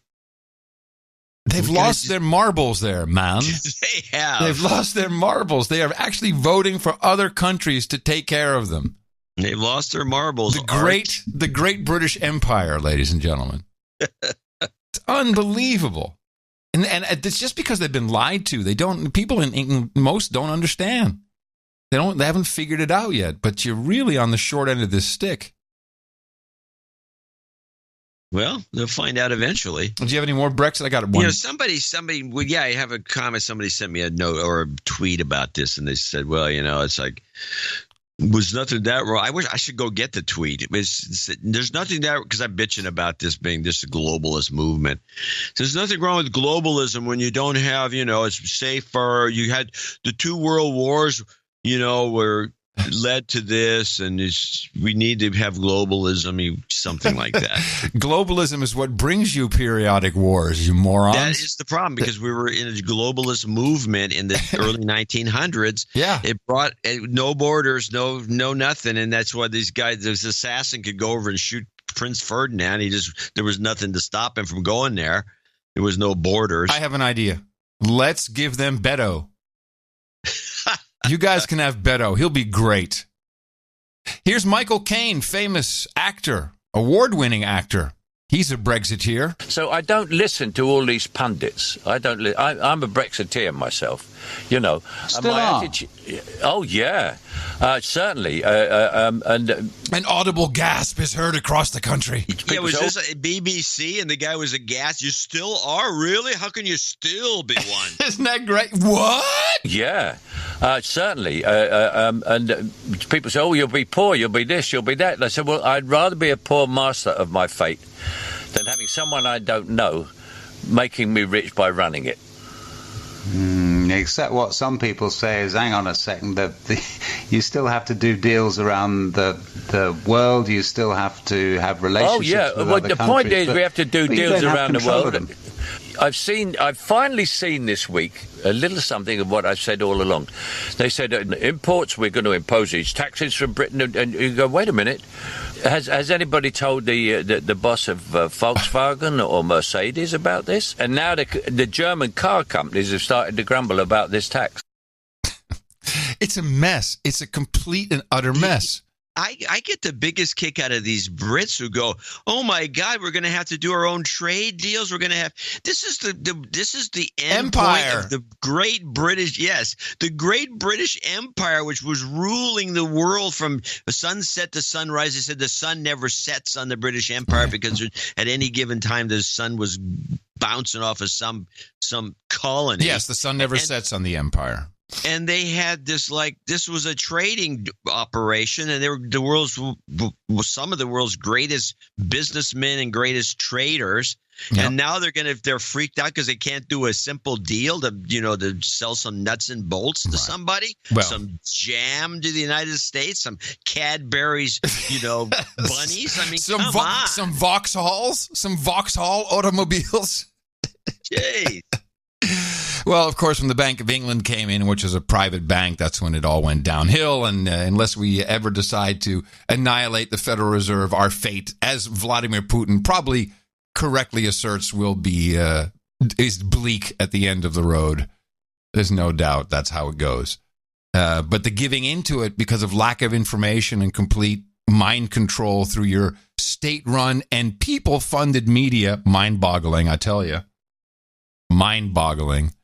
Yeah, it's a mess, but it's not much better anywhere else in Europe. The only and I am on the fence about which way to interpret this.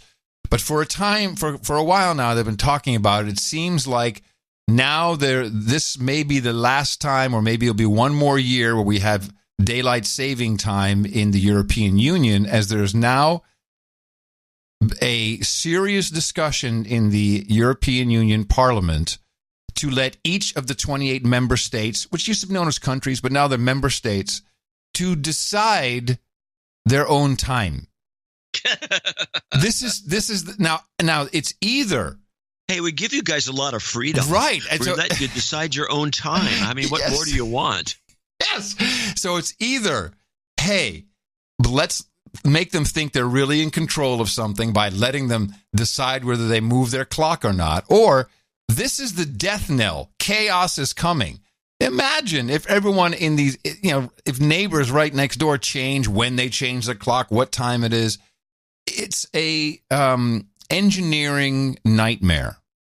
Well, the joke is that this is the sort of thing that you'd want the European Union to standardize, not everything else, like how many feathers should be in a pillow. Exactly. But no, we're going to give you guys power. Here you go. Here you go, member states. Determine your own time, slaves. Yeah, it's an insult. Does nobody see this? No. No, they see it as positive. Oh, great. This is the way the EU should work. We have sovereignty over our own clocks. Take this, you peasants. There's no other way to see it. Right? It's befuddling. Yeah. No, I know. All right. What else we got? I got lots of stuff. I got lots of. Well, we got Ebola.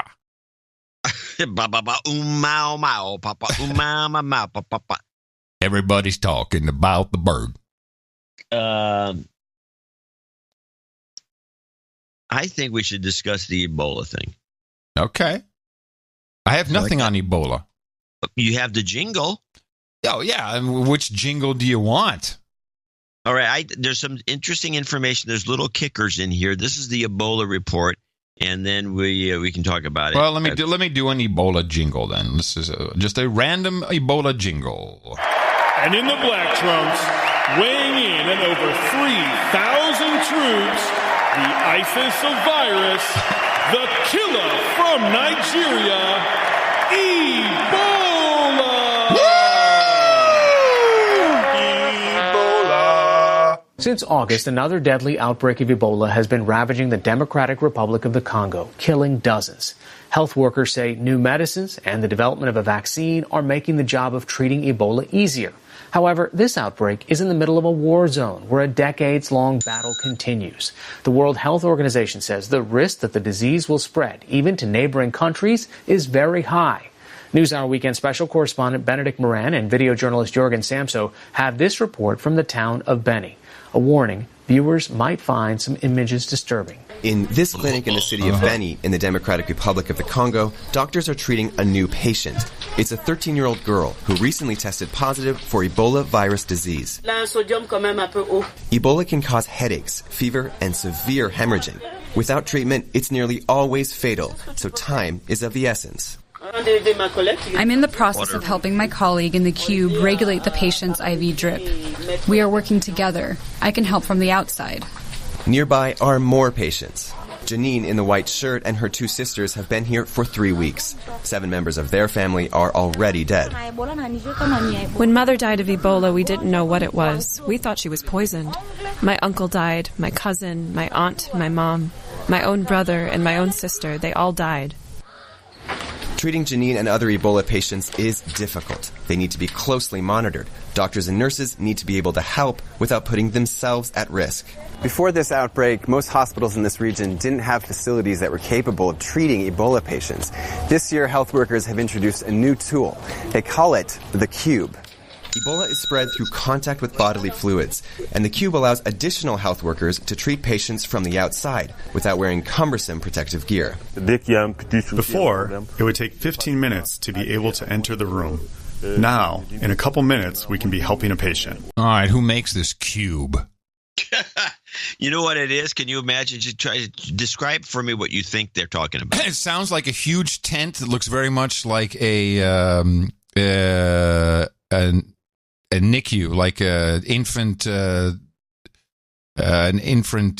ICU, where you stick your arms through two holes and then you can bingo. I got him. Yep. Yeah, that's exactly what it is. So who makes this wonderful device? I don't know. Some classic. Now, where's this outbreak again? Congo. Yeah, there's something going on with Congo. You think they need to get in there? Hey, you get the Ebola too. Hold on, play the song. I mean, since we're doing the Ebola segment, we got so many jingles. Now we got. Well, that's what I'm trying to do. I'm trying to, work the jingles in. Yeah, it's working.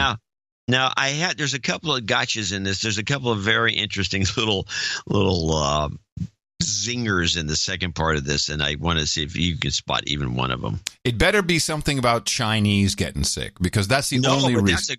That's common. There are medical personnel here from all over: Congolese physicians, international humanitarian organizations, the World Health Organization, and others.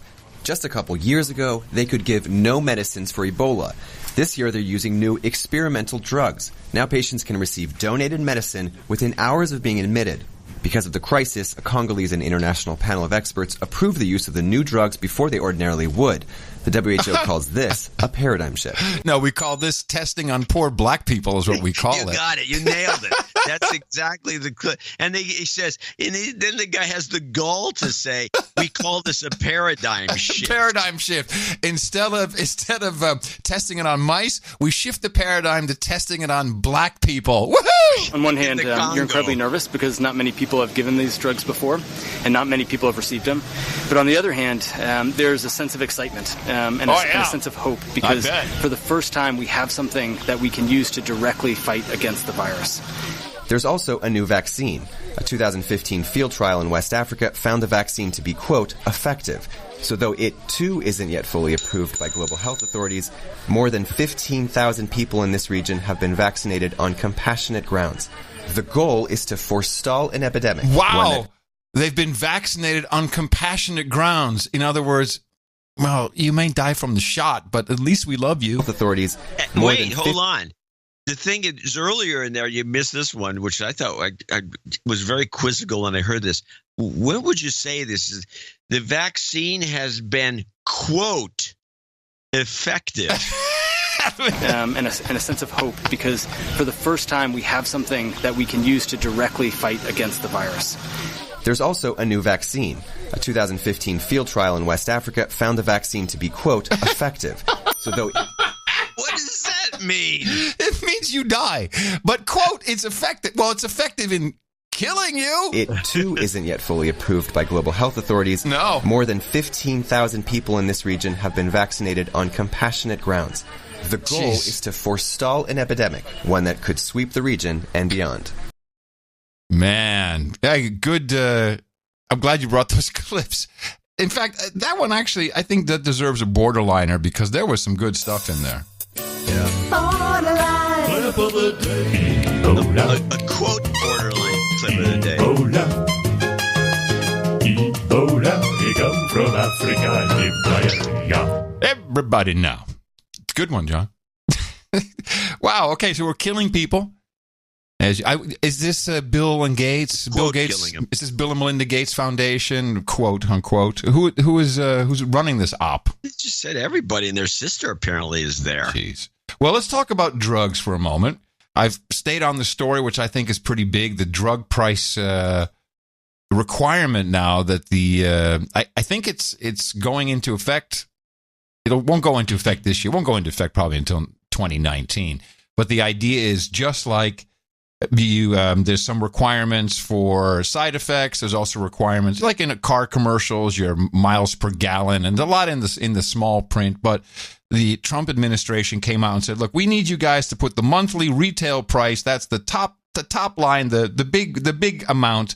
You got to put it in really big letters on the screen so everybody knows." And it's confusing a lot of people. It's not confusing NPR that much because NPR, I don't think they have a lot of pharma underwriters, as we call them, quote unquote underwriters, sponsors, advertisers, whatever you want to call them. So they can still talk about it. You don't hear much of this convo anywhere on the mainstream because certainly cable news lives from the network news too. Yeah, they live from the $5 billion. It's 4.2 for television, and it's about another $1.5 billion for print and online. I guess I'm surprised online doesn't get more. Maybe the numbers are off. But this is a big moment. There's three big advertisers. Verizon is the huge advertiser. Telco is big. Verizon, AT&T, Sprint, and T-Mobile, but Verizon is the biggest advertiser in the United States. And then you have the pharma companies who collectively billions of dollars, and it all goes to certainly the pharmaceutical ads. Just watch some television. You'll see it. That's where they are. It's on cable news. So let's talk about this with our friends over at NPR, mainly the requirements that the government has put on the industry. Sure. So on Monday... Oh, yeah. You're going to love this millennial. There's a couple of good millennials on NPR these days. Sure. So on Monday...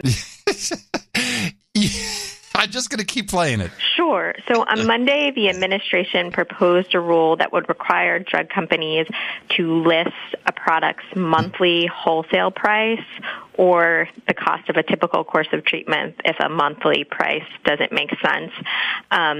Listen to her. This should not be allowed in professional news reporting, in my old-fashioned opinion. If the drug costs more than $35 for 30 days, and the information would have to appear in TV ads in a written format and have to be large enough for people to read. You're not going to get through. Be in a written Information would have to appear in TV ads in a written format and it'd have to be large enough for people to read, so you couldn't just, kind of put that tiny fine print in there. And they also are suggesting to include some other language, like a statement that patients with health insurance may pay a different sum than this amount. Now, you thought she's just a Hummer, but oh no. She's an uptalker as she talks about the legalities of all of this. Does HHS have the power to compel pharmaceutical companies to do this? It wasn't clear to me if Congress had given the Department of Health and Human Services that power. Well, that's definitely a question that people are debating this week, and I think the pharmaceutical industry thinks they don't and plans to file. They've indicated they will likely file legal action on those grounds. HHS is saying that there's a lot of Supreme Court precedent and First Amendment rulings that says that the federal government can require disclosure of factual information from companies. If that disclosure furthers some government interest and is not burdensome. They pointed to cases like car ads where car ads? What is this? She's a reporter. She's not just some schmuck calling in. She's a reporter for NPR, and she talks about car ads and about car companies and about pharmaceuticals. Manufacturers are also required to disclose this. There's a number of other industries. Some insurance industries have to do this as well. They also say basically they're using their authority that Congress has given Medicare and Medicaid to operate efficiently. And because drug advertising... I almost spit out my coffee on that one. I forgot. Efficiently.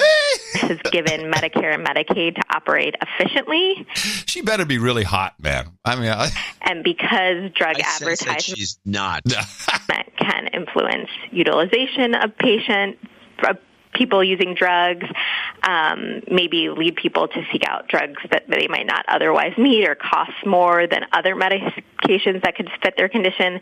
They're saying this fits into this broad efficiency mandate Congress has given them. Okay. Gosh, she's going to fall apart. The vocal fry is going to break up her whole body and crumble. She's going to need some pharmaceuticals by the end of her reporting career. So now we move to a pharma lobbyist. Yes. So we want some guys on the other side to tell us what is going on with this, and we have to resist. So first of all, I'm seeing here that the Department of Health and Human Services says that the drug industry has spent more than $5.5 billion on advertising in 2017, nearly $4.2 billion of that on television ads. And HHS also says that advertising can result in increased utilization through patients demanding costly drugs and products based on messaging, which increase government costs. What is it with the reads on NPR? Even the serious ones are talking about messaging. It's like, what is happening? What makes this happen? This is not something. Milieu. Yeah. I think it's just pick it up in the milieu. Next thing you know, you're in the milieu, and the next thing you know, you're talking like this. Yeah, all of a sudden you just have to some words go off the radar. Vocal fry. Maybe the vocal fry. So I'm going to presume that if pharmaceutical companies are spending more than $4 billion on television advertising, that perhaps there's some truth to what HHS is saying, that it can influence patient choices. No, wait. What? You're telling me advertising can influence someone's choice? Never heard of such a thing. If the advertising is that effective, I just want to get to why the pharma industry is resisting the idea of having some price transparency in those ads. Isn't it one of the best ways to inform patients? I mean, you're informing them about all the potential benefits of the drug. Why not inform them of the material cost? She clearly does not understand. Now, this would not fly on a commercial network. She'd be off. You can't. Are you crazy, woman? I'd fire her. Yeah. Sure. So I think two things. Number one, I don't think it impacts per se choices. I think it does impact awareness, though. What I think ads are meant to do is raise awareness about a particular disease and lead a patient to have a conversation with their physician. Oh, this is the old call your doctor.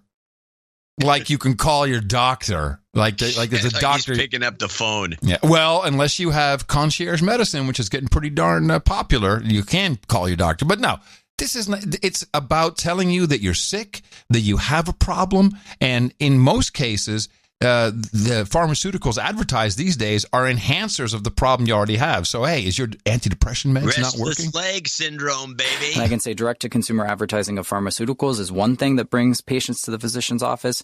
But in the emergency department, people come, after seeking information from a wide array of sources. I mean, folks Google, symptoms. Folks are reading WebMD. They are getting information from a wide variety of sources. Yes, which Big Pharma is feeding and seeding. WebMD is completely under control of the pharmaceutical industry. You go to WebMD and say, whoa, these are the symptoms I have. Before you know it, you're taking some kind of pill. Do not go to WebMD, please. So I think all of the kind of mass media that we have today leads to increased awareness. It doesn't necessarily lead to, that might not be the right medicine for the patient. It may just be the start of a conversation. At the end of the day, it's really up to the physician, working with the patient. Yeah, who's also on the back end, ready for you with your question. Understanding their concerns, making the best decision for the patient. One more from this douchebag. This is specifically about the antidepressant meds. Let's call them antidepressants. I think that overall it moves the health literacy conversation in the right direction. Oh, yes, and towards our pocketbook. You think about an illness like depression. To be honest, folks didn't talk about depression 20 years ago. No, they were too depressed. The advertising that occurred to raise awareness about antidepressant medications led a number of folks to start talking about the symptoms of depression. We should be thanking them. They've been talking about depression since I was a little kid. They need to be thanking them for starting the conversation, John. This is very good that they're advertising. One of the only two countries in the world that advertises direct to consumers of your poison. You think about, all sorts of diseases where folks just didn't talk about it. It wasn't, it was perhaps stigmatized. There were a variety of reasons that maybe they weren't brought up.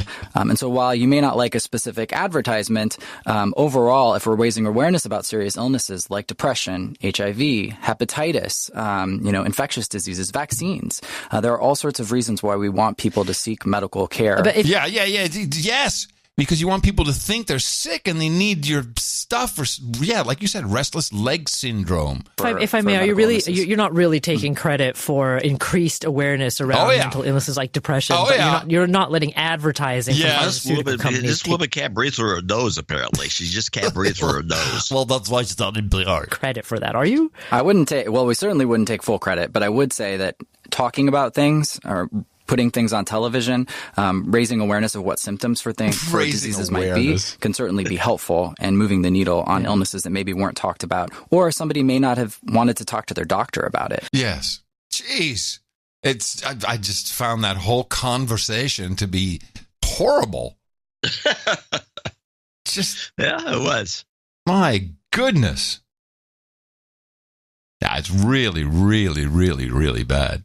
If these guys want to fight this little thing about putting the price on there, why don't we just pass a law and just refuse them access and you can't do these ads. All this stuff is nonsense. The fact that they allow them to do these ads and sell people stuff that they really, of course, that just end up gouging the public in general because of the insurance companies pick it up.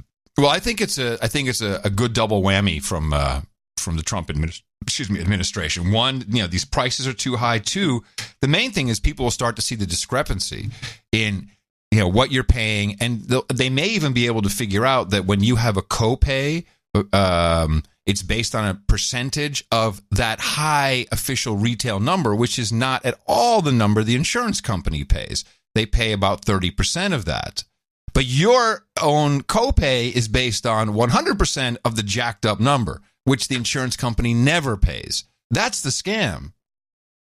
That's one of the many scams, and that's what they really don't want people figuring out. I'm sure they'll find all kinds of ways, and they're going to flood the web. There's going to be a lot of money coming into the web, the WebMDs, but also Instagram people, influencers. You watch. We'll be overrun with this stuff if this passes, which I think it will. I mean, it's not even I think it's just a regulation that the FDA can put in place, or Health and Human Services through the FDA. I don't think there's any law. It doesn't have to go through Congress, does it? I doubt it. Most laws don't go through Congress, let's face it. How about doing a little thing on this? I didn't know this. Apparently, Steve Bannon is the one behind the Bolsonaro election in Brazil to put this right-wing pro-business guy in. Wait, the guy who got stabbed? No, this is the election. No, the Brazilian president election. Oh, I'm sorry. I'm thinking Venezuela. This was only Democracy Now! Plays this sort of thing. I have to give him credit for this. In Brazil, the far-right front-running presidential candidate, Jair Bolsonaro, is being accused of profiting from a misinformation campaign smearing his opponent, Fernando Haddad. Haddad's leftist Workers' Party is calling for an investigation into the campaign allegedly funded by pro-Bolsonaro entrepreneurs using the popular social networking platform WhatsApp. Meanwhile, a campaign video released by Haddad is drawing attention to the link between Bolsonaro and President Trump's former chief strategist, Steve Bannon. I'm sorry, I was right. This is the guy that got stabbed. He's still in the hospital from the stabbing. Bolsonaro? Yes. When did Bolsonaro get stabbed? At the beginning of September. Oh. Steve Bannon is accused of sabotaging democratic regimes around the world. He uses fake news to spread fear and violence to win elections. Bannon is a specialist in spreading terror around the world. Bolsonaro has spent the last 30 years doing this in Brazil. Haddad and Bolsonaro are set to face off in the final round of Brazil's elections, October 28th. Now, wait a minute. Did they just compare him to Bannon, or did they say he was running the campaign? Bannon's running the campaign. And he got his guy stabbed. I don't know anything about this stabbing. Okay. Brazilian presidential candidate Jair Bolsonaro recovers in a hospital room Saturday, September 8th, as he was stabbed during a rally. Ago. That's a while ago. It's 2 months ago. Well, it's not like he got stabbed because of Bannon. That's what you say. What do you know? I don't know. And I actually wonder about the validity of that story. So I don't think Bannon, he's too busy making movies about how great Trump is. Did you see that? I don't know. I don't know anything. I was taken aback by this story when it turns out that Bannon's behind the Bolsonaro campaign because he's out there destroying democracies. This is a side of Bannon I didn't know. I find it sketchy. Do you think? I do want to go OTG for just 1 second before we get to our break. Yeah, good. Off the grid OTG, I'm always looking for the phone that will give me the least possible tracking by Silicon Valley companies, and of course, we're not going to stop all the tracking from our intelligence.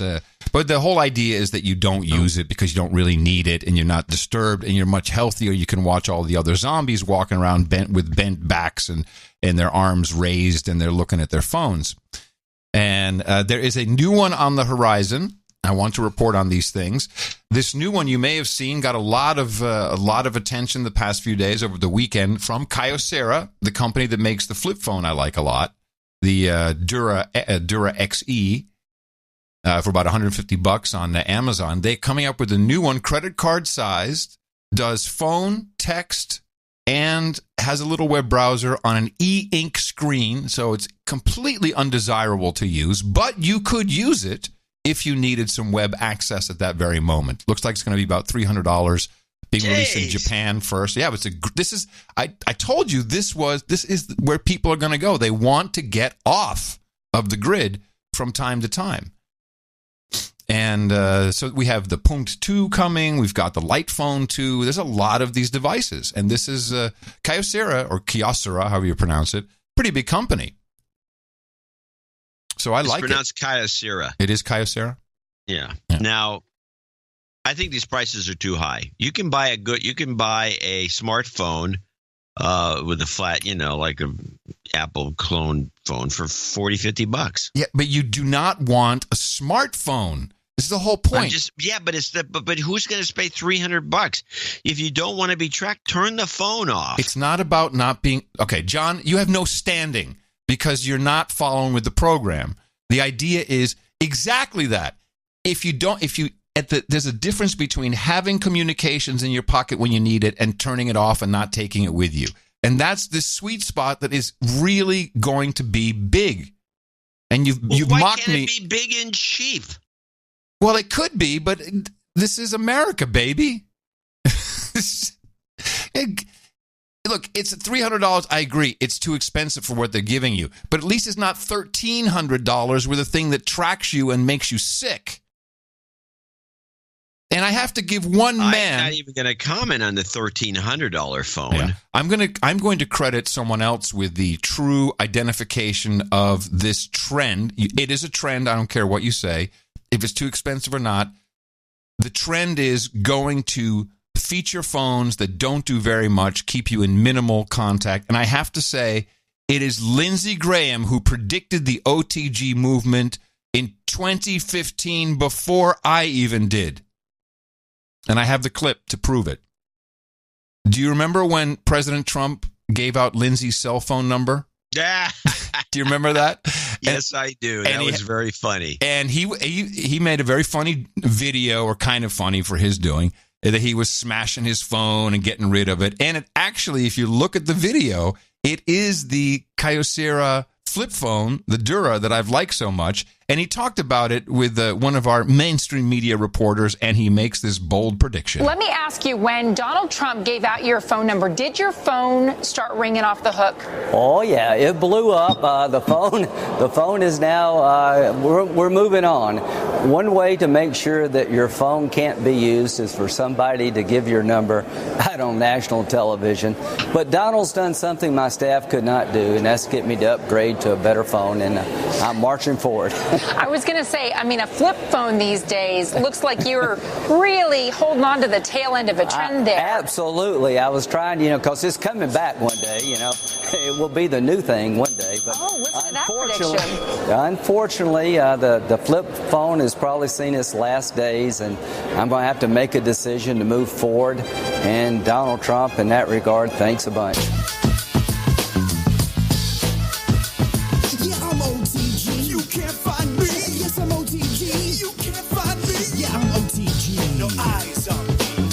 There you go, Lindsey Graham, 2015, predicting one day it's coming back. How right he was. He is the oracle, the sage. Yeah, that's what I've always called him. Sage. The sage. Did you see this article that's speaking of OTG, which could also be old-time gear instead of off the grid? Someone found an article of yours from 1983 after you had come back from Comdex. And this is and I put it in the show notes, it's fantastic. I shall read this. Tell me if you remember this article you wrote, 1983. The most interesting product at Comdex was the Expando-Vision cartridge from Simutech of East Lansing, Michigan. Does this ring a bell? Not yet. I showed up at its booth with Chicago's software bigwig Satara Khalsa. We were greeted. Satara. We were greeted by a not-too-friendly but cute hostess named Carrie. She was in one of those undersized, pantless tuxedos worn by the Rockettes. This is great. This is history, ladies and gentlemen. You don't even see this anymore. The Expando-Vision software package allows your home computer to insert subliminal messages into your regular TV viewing. Ring a bell yet? Yeah, I remember this. Apparently, this hooked up to your Atari 400 computer and you would you would insert it into your, connect it up to your TV, and then it would put little subliminal messages in there. And here's John C. Dvorak. The most interesting, to me at least, was a software package entitled Sexual Confidence, in parens, not that I need it. Really? I loaded this cartridge into an Atari 400 and offloaded the messages to see what they were. The package comes up with a menu, and the top of the menu says Sexual Invitation. I thought to myself, what could this be all about? I suppose the idea is that you invite a targeted friend over to watch a little TV. Innocent enough, she'll think. Then you turn on the computer and see what happens. I examined the messages used in the sexual invitation mode. There are 9 of them, and they are continually cycled with one flashed every 2 minutes. The messages are, sex is okay. Let us make love. I am okay. We share sexuality. Let us kiss. Let us caress. Let us be naked. We explore bodies. Let us be together. And this is some outstanding reporting. This belongs in a time capsule. Oh, yeah. This was a real product, huh? Yeah. That guy, Sitara, was a very interesting character. He had a Rolls Royce, lived in Chicago. He was Robin Williams' guru for at least 2 or 3 years. Really? Yeah, he would hang out. You go to one of these events, and there'd be him and Robin be there. And did he have any gray poop on in his Rolls Royce? He was a super super tall, good reference though, super tall redheaded guy who was a Sikh. Huh. And he's the one who told me that the Sikhs believe that their hair are antennas, and you get different. You know how you can tune into different stuff. You get CW when you get as long as they should be. Is he resonant on 20 meters? He had his hair was like down to his knees, so probably. Now, the best part of this article is the hijinks of John C. Dvorak at Comdex. I removed the success motivation cartridge from the demo machine in the booth and replaced it with the sex cartridge and programmed it to run the sexual invitations. We left the booth and left poor Carrie in her pantless tuxedo to deal with the passing showgoers who would watch the TV for a few moments and then look at her with thoughts of seduction. Great gag, I thought. December 26, 1983, ladies and gentlemen. Only can you get that kind of comedy stylings here on the No Agenda Show. I'm going to show my support by donating to No Agenda. Imagine all the people who could do that. Oh, yeah, that'd be fab. Yeah, on No Agenda. In the morning. Yeah, them's were the days. Good times, bro. Before we start, I do have a Baroness Bang Bang of the California Central Coast, Ventura to Santa Cruz. Bang Bang. Baroness Bang Bang of the California Central Coast, Ventura to Santa Cruz. Got it. Got it. I got it. All right, so we do have a few people to thank for show 1078. Yes. Starting with, this is no good. No, we start with Tony Santos. Well, I don't... Oh, I have Tony Santos from Sicklerville, New Jersey. Okay. Never mind. Sorry. Let me guess. It's that damn Excel thing again. No, it wasn't that at all. I was scrolled over and I just looked at this thing peculiar. I had the wrong view on. Okay, Tony Santos in Sicklerville, New Jersey, $111.11. Thanks for the past 11 years of sanity. Sir Cal in Northville, Michigan, another $111.11, which will be the thematic donation for the show on Thursday. Yes, and Cal, of course, is from lavenderblossoms.org. He's in Northville, Michigan. It's our CBD dealer. Our CBD guy. Dealer. Well, it's still available. Yeah. Bart Gallo in Hoboken, New Jersey, $111.11. He has a thing here we should read. He has a call out to his friend Gabe as a douchebag. But also he wants to throw in an instant de-douching, if this is allowed, he says, for buying me a framed No Agenda poster for my birthday earlier this year. I don't know. I would say that's a personal thing between Bart and his friend Gabe. Yeah. And we can't approve a dedouching at this point. No. The peerage committee has spoken. Well, it's not a peerage issue. It's a well, then put the other hat on. Put the bookkeeping hat on when you say these things. Okay, no. Answer, no. Sir Viscount Donald Borowski, our buddy in Spokane Valley. He's actually Sir Donald of the Fire Bottles, Viscount of Eastern Washington State, WA6 OMI 73s. 73s. Was there any other note there? Anything else in the note? Yeah, no jingles, no. No, he didn't come in with his normal Space Federation stuff. No, that's disappointing. Yeah. Well, 73 is Kilo 5 Alpha Charlie. And it concludes our well wishers for the 11111 thing for this show. So we'll see what happens on Thursday. This time we had 4 people for our big 11th, our celebratory week. Yeah, it doesn't seem to be very. Nobody seems to be too enthusiastic. David Wright, $102.12. He's guilty of being a douchebag, he says. This is his first donation. Give him a de-douching. Okay. You've been de-douched. He says, Mark's my first donation to the best podcast in the universe since I started listening around show 888. Please accept this my penance in exchange for a thorough de-douching. Got that? If time allows, please give a shout-out to Sir Burgess of the Ozarks. Thank him for hitting me in the mouth and for not calling me out as a douchebag. I know his vague call-out was directed towards me in part, but alas, it applies no longer. Absolutely. Well, thank you very much, David Wright. Love and light to David Wright. Richard Spasto in Burbank, California, $101.01. Sir Rick, our buddy in Arlington, Washington, $69.96. Donna Napier, $66.60. Sir Steve McConnell in Cortland, Ohio, $60. John Kendall, Sandy, Utah, $58.85. Birthday shout out on the list. Michael Mataloni in Appleton, Wisconsin, $55.41. He's Sir Phenom of Patriots Nation, technically. Sir Chris of the Vortex Ring, $51. And the following, and then Andrew Benz of Imperial, Missouri, $50.05. The following people are $50 donors, name and location. I like the $50.05. I'm not sure if that signifies anything, but it's a nice palindrome sauce. Sauce. Benz always sends that in. Ah, gotcha. Francis Perez, 50. Andrew Gussick in Greensboro, North Carolina, also 50. Thomas Dillon, Laverne, California. George Wojciech, I think, in Universal City, Texas.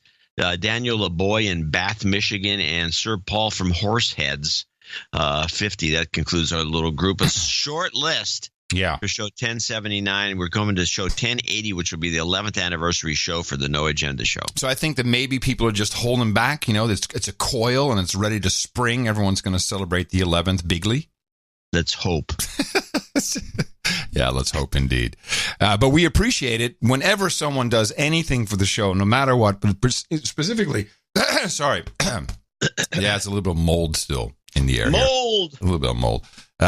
But you know, in particular, just thank you so much for the financial support. We need as much as we can get to keep it going, to keep the ups and the downs kind of in some normalized state. Which leads me to thanking people who do subscriptions. That is a big plus for us. We have many.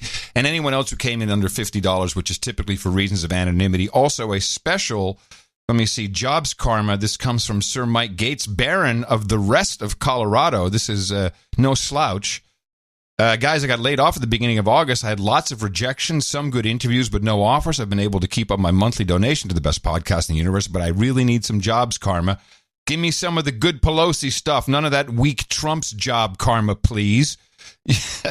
Your twice weekly deconstruction coupled with my leaving Facebook has done wonders for my mental health, which is why I've continued with a monthly donation, value for value. Keep up the good work. Sir Mike Gates, Baron of the rest of Colorado. Thank you, sir. This should help. Jobs, jobs, jobs, and jobs. Let's vote for jobs.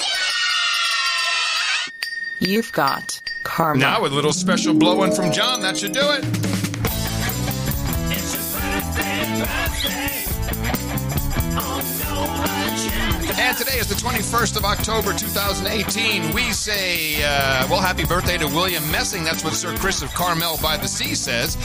William Messing will turn 50 tomorrow on the 22nd. Dale Norman says happy birthday to Sir Favunk of the Trolls, also celebrating tomorrow. David Wright says happy birthday to his daughter, Voudre Opal Wright. She turns 2 today.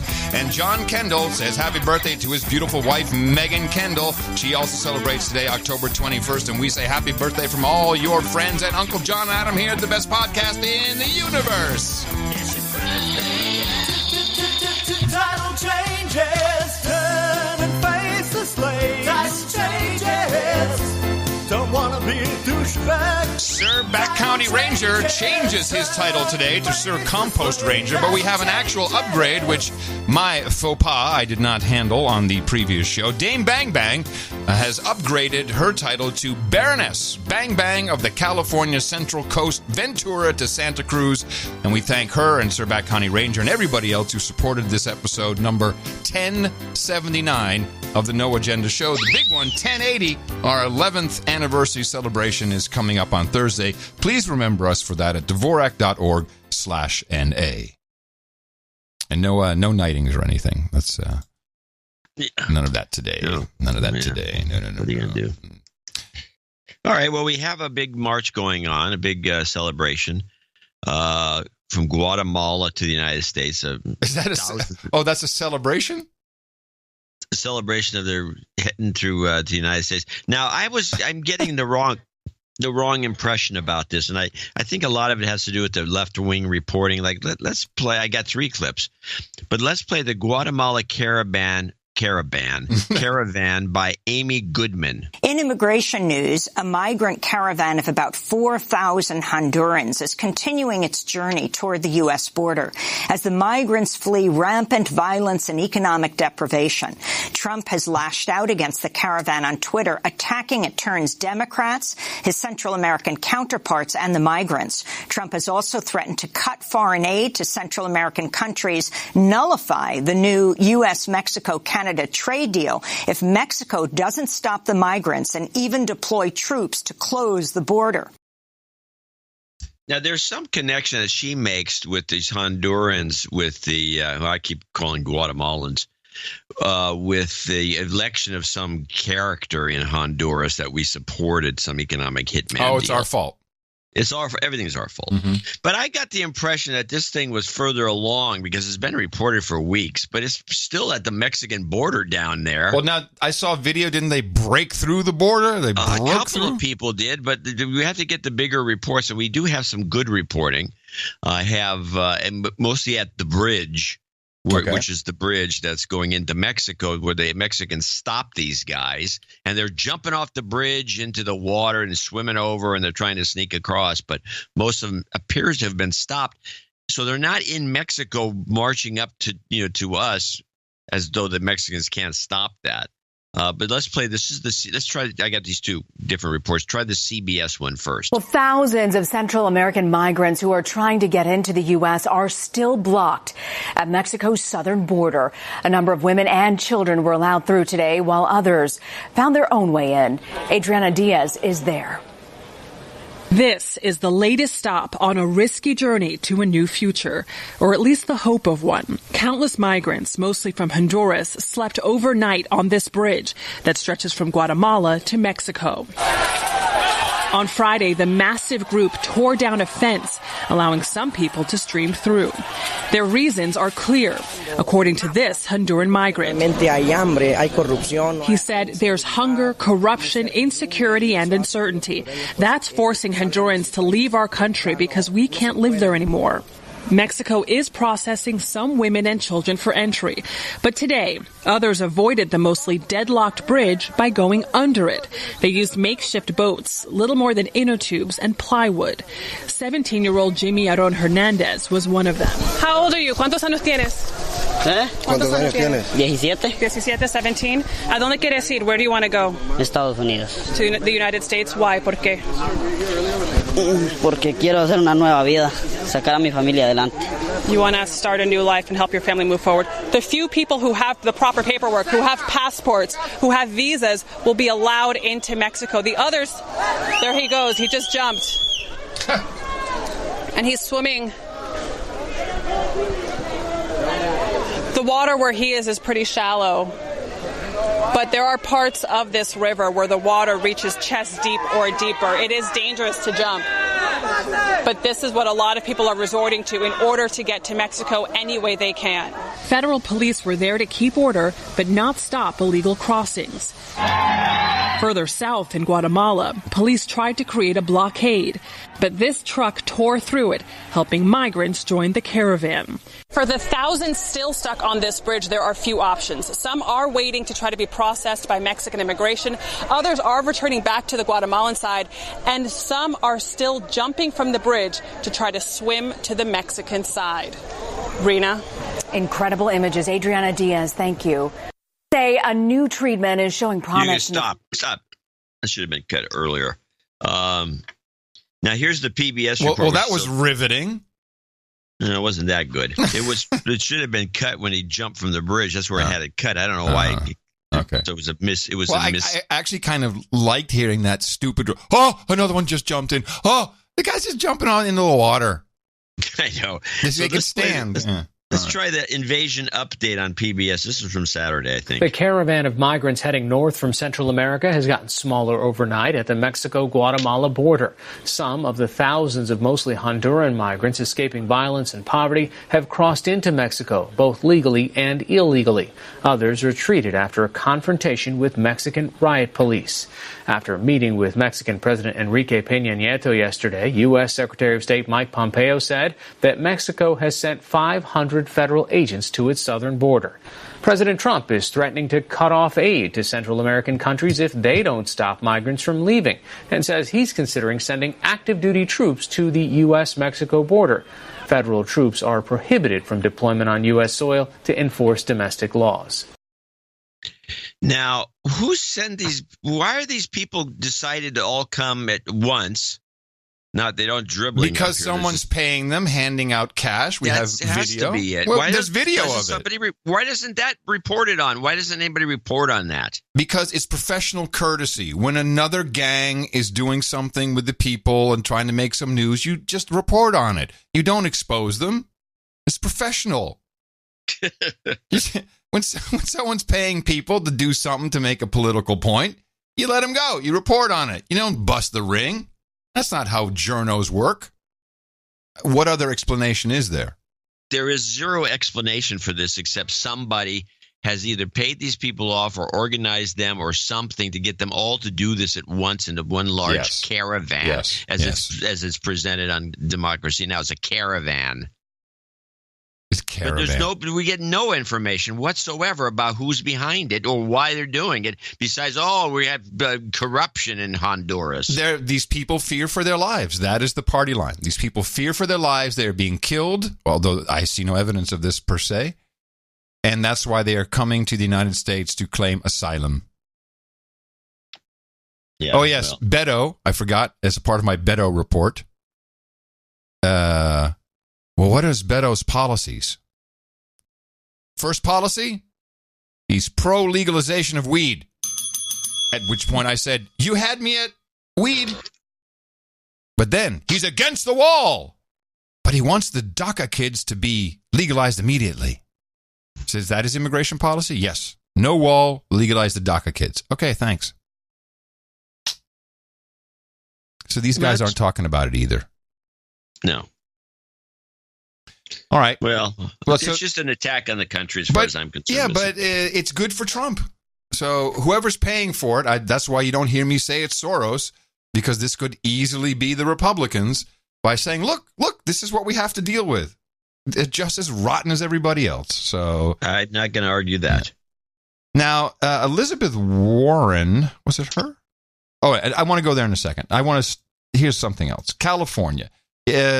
You have the net neutrality law in effect now, I believe. Is that correct? Didn't Jerry sign off on it? Yeah. Yeah, it's signed off, and I don't know if it's in effect, but probably. Okay. And the idea of net neutrality is all traffic is neutral, and ISPs may not make any exceptions. That's the idea. So that the little guy can't get screwed with this little stream. And so your Netflix won't buffer. Am I correct? Yeah, pretty much. And was it not Verizon that came into a very bad light because they cut off the firefighters in California because they had run out of data? Bastards. That was Verizon, correct? I believe so. And so these guys they couldn't use their account. They had to switch to a different account, according to the Verizon rep, because they had run out of data. And of course, these guys are there fighting fires and they needed data. And so it was a bad PR story for Verizon. So they come back. But do they come back and do they say, hey, California firefighters, we're dedicating our lives to you? Well, not exactly. It's all in the details. Here is their most recent television commercial. Every call is different. So the only thing that we can do to make sure that we get there safely and then we leave that scene safely and go home at night is train. And we train all the time in the fire service. No matter how much we train, the last thing you want in disaster is to lose communications. Without communications, people get hurt. When disaster strikes, that is when your communication service can really become your lifeline. We are constantly innovating, from a dedicated lane on our network just for first responders to cell towers on wheels. I'm sorry, a dedicated lane? A fast lane? Well, that's got to be illegal. That is illegal under net neutrality rules. I don't care if it's for telemedicine. I don't care if it's for firefighters. That is illegal. And I want you, John C. Dvorak, to make a point of it in California. I'll try to figure out who's responsible for allowing this abomination. Of all the things they could have said, they had to say a dedicated lane. Not line, a dedicated lane, which means it was exactly the language of net neutrality. A fast lane. This is exactly what should not be happening. So my Netflix is going to get buffered because these guys are fighting fires? Not according to the law, you're not. I think you're on to something. Not really. You're on something. It's just hypocritical bullcrap from everybody. But otherwise, yeah. Now, talk about hypocritical bullcrap. Let me play this little clip about this sort of thing. This is a report on Democracy Now! About ProPublica reveals that the Trump real estate organization was kind of like playing dirty. ProPublica reveals the Trump family regularly engaged in patterns of deceptive practices in their real estate deals around the world. The report finds President Trump and his... Stop. First of all, I was taken aback by even the concept that any real estate company would have any sort of deceptive practices trying to move real estate, because it's unheard of. It's an outrage that there's gambling going on. I understand that some used car salesmen play tricks. No. Yeah. No. That's un-American. No. Deceptive practices in their real estate deals around the world.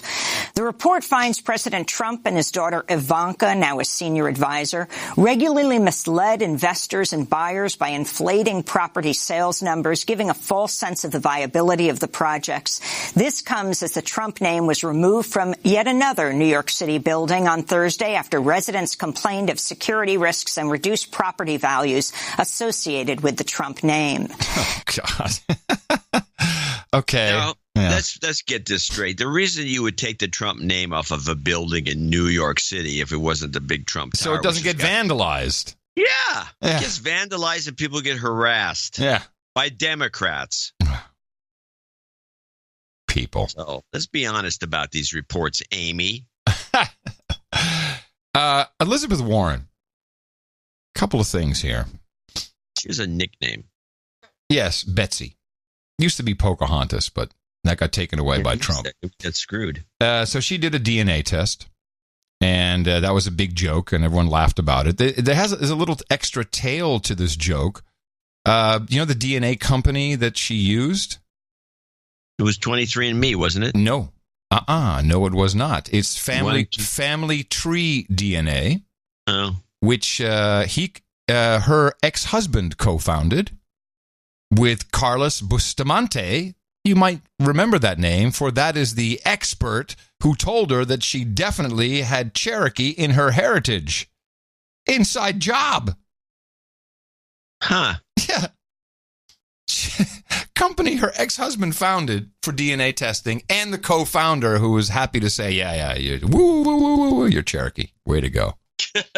But there is actual news about DNA.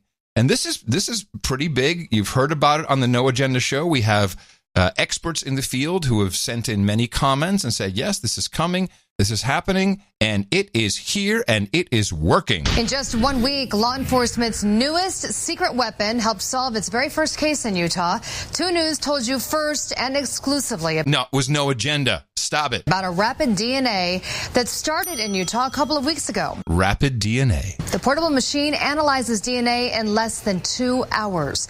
Jim Spiewak was the very first person to show us this new technology. And Jim, experts fairly shocked by the speed at which this very first case was solved. They say criminals beware, because this technology can be used by any agency across the entire state at no cost to that agency or you, the taxpayer. And experts go on to say it's going to help them put more criminals behind bars in jails like this one and others across the state. Now, before they get into the report. Hold on a second. Yeah.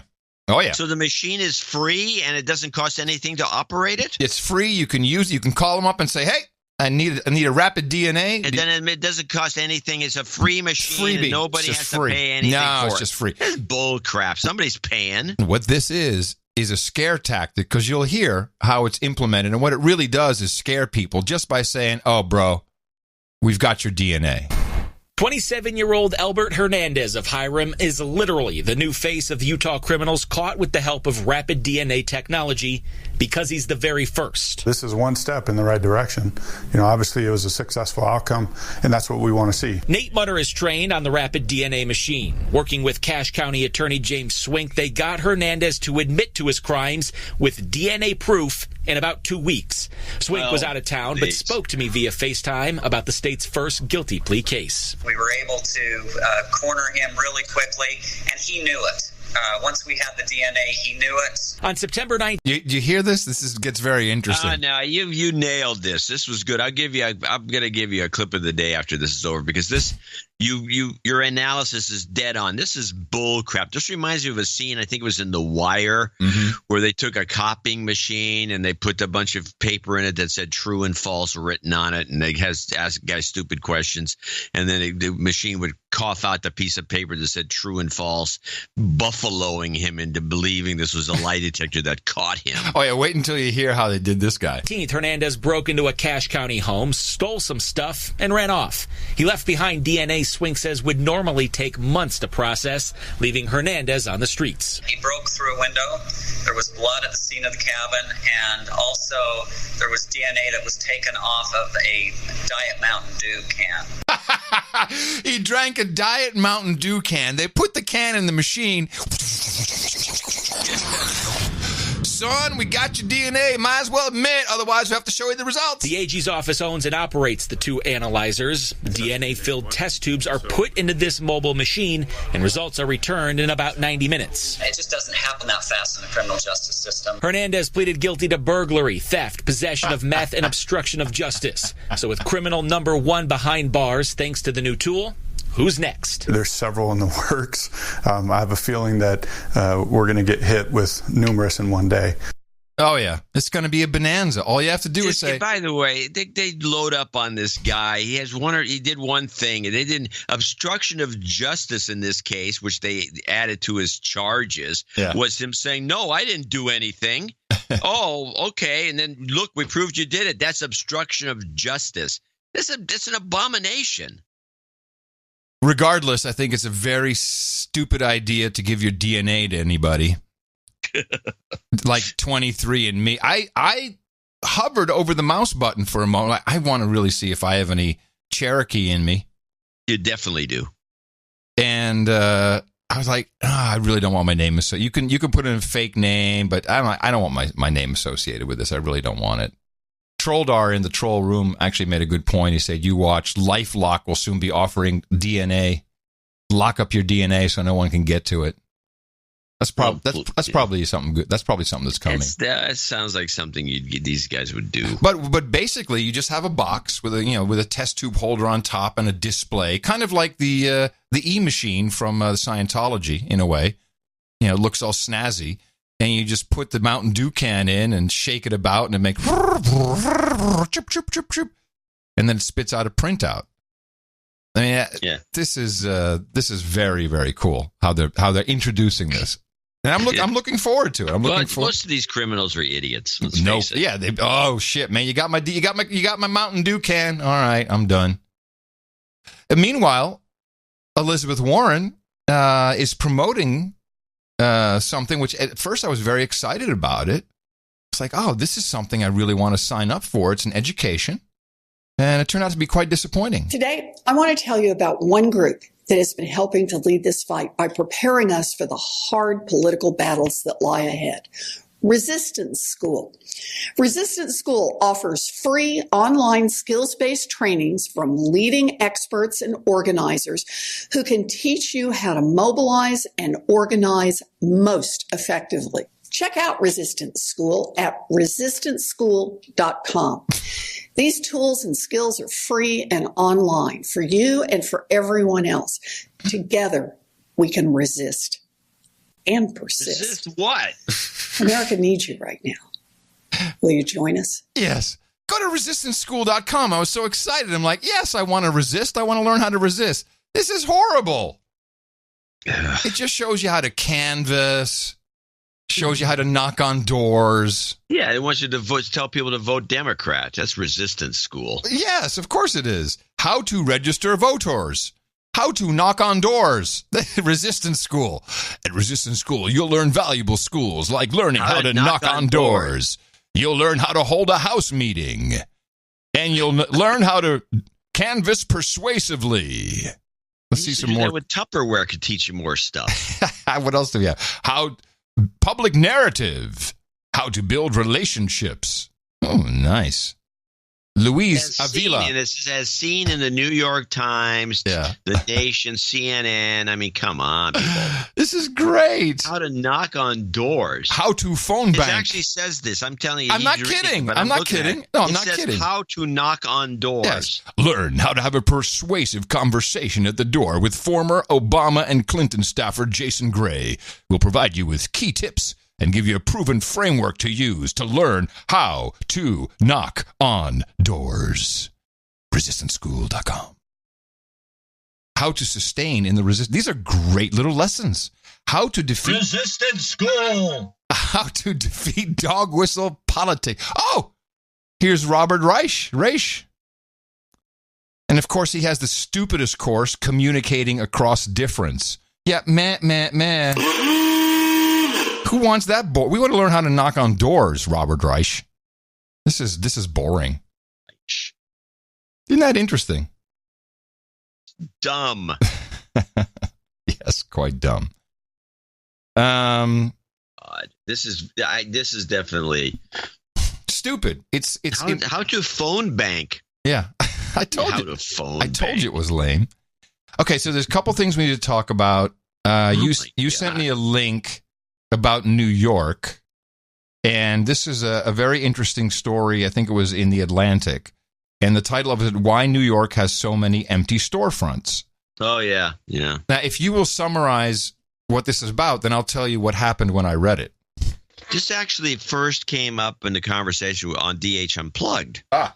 And Horowitz asked some people about it because he went to New York. He goes to New York more than I do. He's always drinking in New York. He doesn't see anything.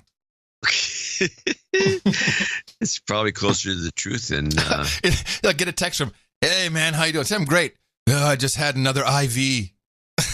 Oh yeah, he does these IVs after a night of drinking. It can't be good. Yeah. Can't be good. I recommend NAC. Anyway, he asked some people about this, and they said, "Oh, yeah, we're holding out for the big money because there's big money coming because the economy's booming, and we just don't want to rent as a locals. We want to get extra money for the when the economy starts cranking up, they're going to want these storefronts, and so that we're just not making it easy for anyone to get them just casually. Well, so the article talks about New York pretty much being a ghost town. All these empty apartments owned by people who don't live in them. And because there's no people living in them, there's no shops. Because there's there's ATMs, there's Starbucks, there's massive chains, there's H&M, there's lots of chains everywhere, chain retail outlets. But no, there's nothing on the corner, the little shop you go to, the coffee shop where you get your bagel, or the little supermarket, the Korean grocer. All of that is gone because the article claims the rents have gone up like 80% in the past couple of years. 89%. Driven a lot of people out. And most everybody. And so they board them up instead of getting cash flow. I don't get it personally. It seems like you want cash flow, but these guys are banking on something happening, and I don't see it happening. I think it's just all big portfolios, and I think there's some tax scam going on. Could be. But when I read this and when Tina read this, we both said, Austin, this is exactly what's happening with Austin. All the cool little shops in downtown are all closing. Why? Rent's too high. They can't afford to rent downtown, and it's all Starbucks, and it's Bonobos, and it's Swatch. There's a Swatch retail store on 2nd Street. There's a Swatch store anywhere. Thank you. There's a lot of that. So it's a good art. It's a pretty good article. Read it, and you'll see what Austin is coming to.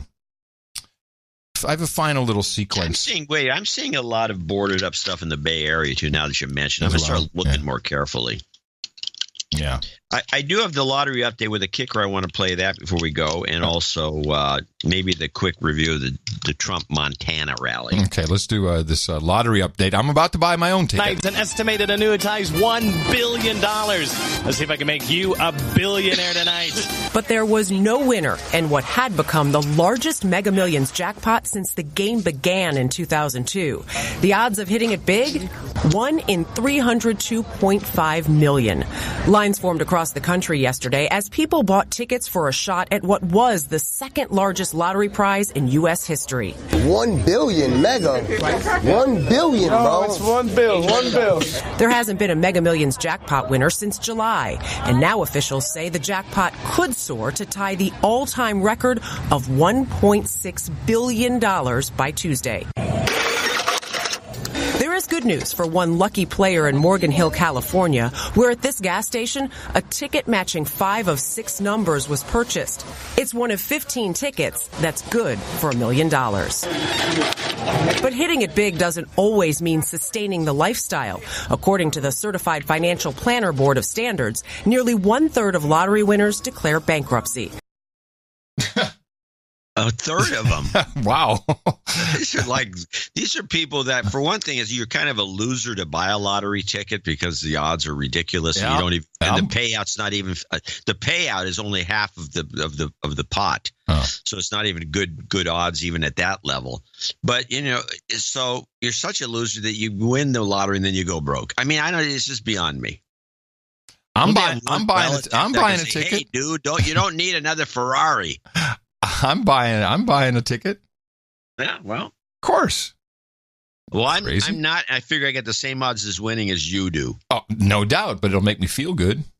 Okay. Very interesting little thing, little gotcha. Not getting a lot of attention yet, at least not in the way I would have expected it to. What's happening in Puerto Rico? Now you recall there was a pretty bad hurricane hit Puerto Rico.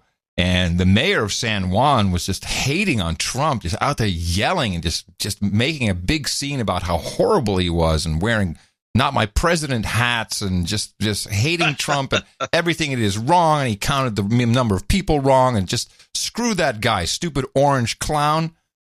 And this happens. FBI agents raided San Juan's municipal building on Tuesday amid an investigation into purchasing practices used by city officials, including Mayor Carmen Yulín Cruz. Video posted on Twitter shows several uniformed FBI agents proceeding into the building Tuesday morning. Local journalist Luis Guardiola noted in a tweet that dozens of FBI agents were involved in the raid. A spokesman for the agency told news service ElNuevoDia.com that Tuesday's raid was related to an ongoing investigation investigation into whether the mayor's office and other city officials had shown favoritism when the city agreed to a contract with the company BR Solutions for $4.7 million over 2 years.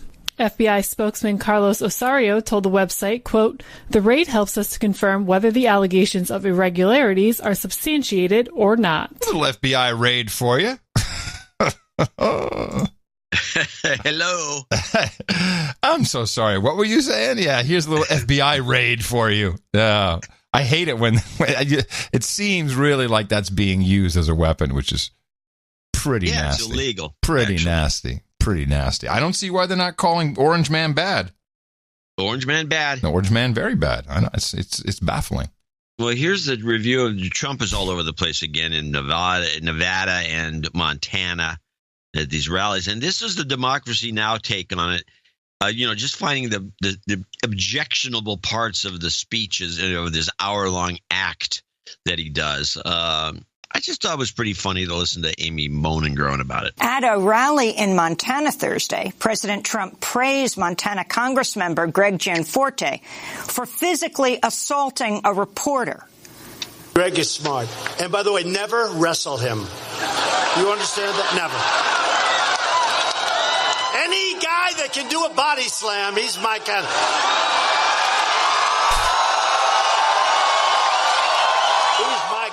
Last year, Gianforte body slammed the Guardian reporter Ben Jacobs. Now, let's just review for a second before we continue with Amy. The term body slam was made up by the journalist himself. Yeah. There was a definite scuffle and the journalist wound up on the ground. But the idea of body slam, that the guy like jumped on him and slammed his whole body on top of him, is a bit of an exaggeration, I fear. Well, I think that's not the imagery. The imagery is wrestling, where you've actually picked the guy up off the ground, so and then you throw him down onto the ground, so you slam him. You did a body slam. Yeah, and I think for Trump to ignite that, to me, it may be great for what's happening there, but on the national stage, it made him look like a shitheel. Orange Man bad. After he asked Gianforte a question about the Republicans' health care proposal. This is the audio Jacobs captured of Gianforte's attack on him. Oh, great. I'll talk to you about that later. Yeah, but there's not going to be time. I'm just curious if you have speak with now. Shane, please. But sick and tired of you guys. The last guy that came here, you did the same thing. Get the hell out of here. Get the hell out of here. The last guy did the same thing. You were the Guardian? Yes, and you just broke my glasses. The last guy did the same damn thing. You just body slammed me and broke my glasses. Get the hell out of here. If you'd like me to get the hot up, I'd also like to call the police. Now, I hope that Amy explains what the guy did and the missing audio in front of that, where he was a total reporter dick, which gives no one license to attack him physically. Well, the guy did get. He did get arrested and sure, he deserved to. Yeah, I agree. Gianforte was elected to Congress, but he ultimately pled guilty to assaulting Jacobs. After Trump praised Gianforte at the rally Thursday night, the Guardian U.S. editor John Mulholland said, in the aftermath of the murder of Jamal Khashoggi, it runs the risk of inviting other assaults on journalists, both here and across the world, where they often face far greater threats. We hope decent people will denounce these comments and that the president will see fit to apologize for them, unquote. During the rally, Trump also once again attacked Massachusetts Senator Elizabeth Warren over her recent DNA test claiming her Native American ancestry. You know, the one good thing about her test is that there was so little. She had less than the average American. I used to say, I have more Indian blood in me than she does, and I have none. I used to say that. To see our full coverage of Elizabeth Warren's DNA test, go to democracynow.org. He says that. He always used to say that. Hey, can't we jam that through the rapid DNA? Can't we just do that for everybody now? Just a quick rapid DNA should show you right away. Oh, she's Indian. Okay. Yeah, I think that I'm not a fan of Trump promoting violence. I don't like that. Well, he gets called out a lot for it. He should probably stop. Yes, he should stop. It's a shit move. I don't like it. Yeah. Now, on the other hand, I've wanted to bop a reporter or photographer for sure in my lifetime. Because they can be annoying. Well, you can do it, but you're going to face charges. Yes, charges, exactly. All right, everybody, I'm sure things have changed while we were just speaking. They seem to go very quickly today. Who knows what the coming few days will bring us? But for sure, we will be celebrating 11 years of media deconstruction on the best podcast in the universe on Thursday. We surely hope you show up for that one. And support us at Dvorak.org/NA. There'll be a newsletter with all the information. Until then, coming to you from downtown Austin, Texas, capital of the Drone Star State, FEMA Region number 6 in the 5-by-9 Cludio in the common law condo in the morning, everybody. I'm Adam Curry. And from northern Silicon Valley, where I'm still lamenting the failure of Dijon to have any oomph in the United States. I'm John C. Dvorak. We return on Thursday for our 11th anniversary. Until then, adios, mofos!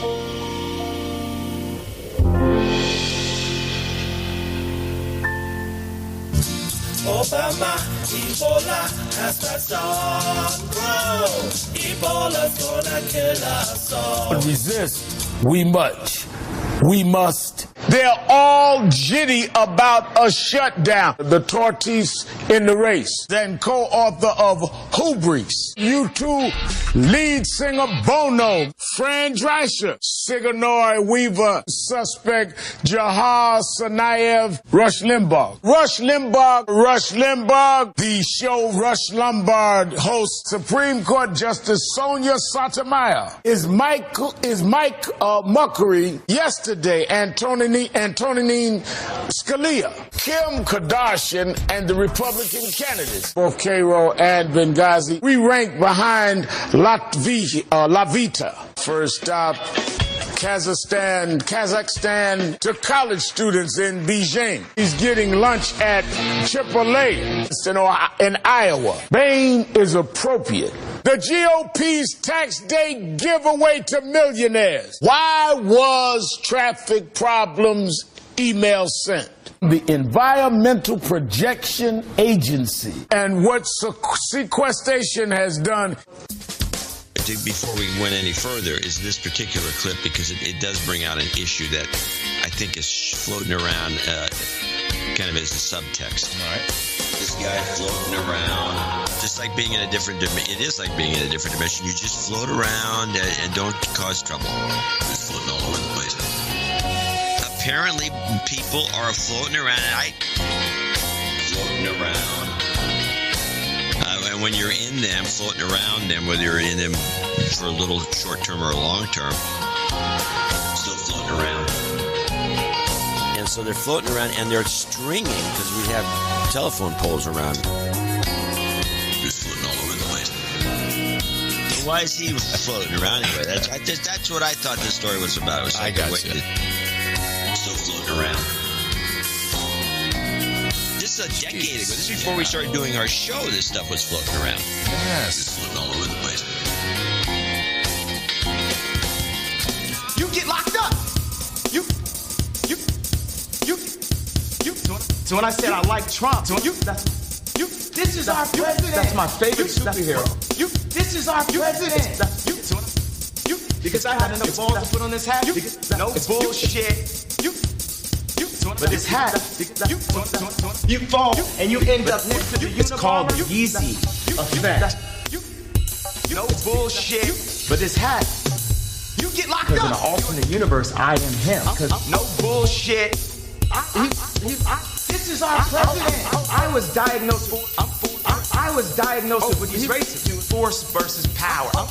Force versus power. Force versus power. He looked at my brand just like us. He looked at my brand. I was bullshit. I was diagnosed with force versus just like us. I'm gonna go ahead. You fall and you. I'm gonna go ahead. Hate. I'm do illegal thing. You get locked up. Do illegal thing. You get locked up. Do illegal thing. You get locked up. Do illegal thing. You get locked up. And turn to a slave. In the cheapest factory ever, the prison system. The best podcast in the universe. Adios. mofo. Dvorak.org/NA. Woohoo! Like shooting fish in a barrel. Are you getting this, baby? I love you.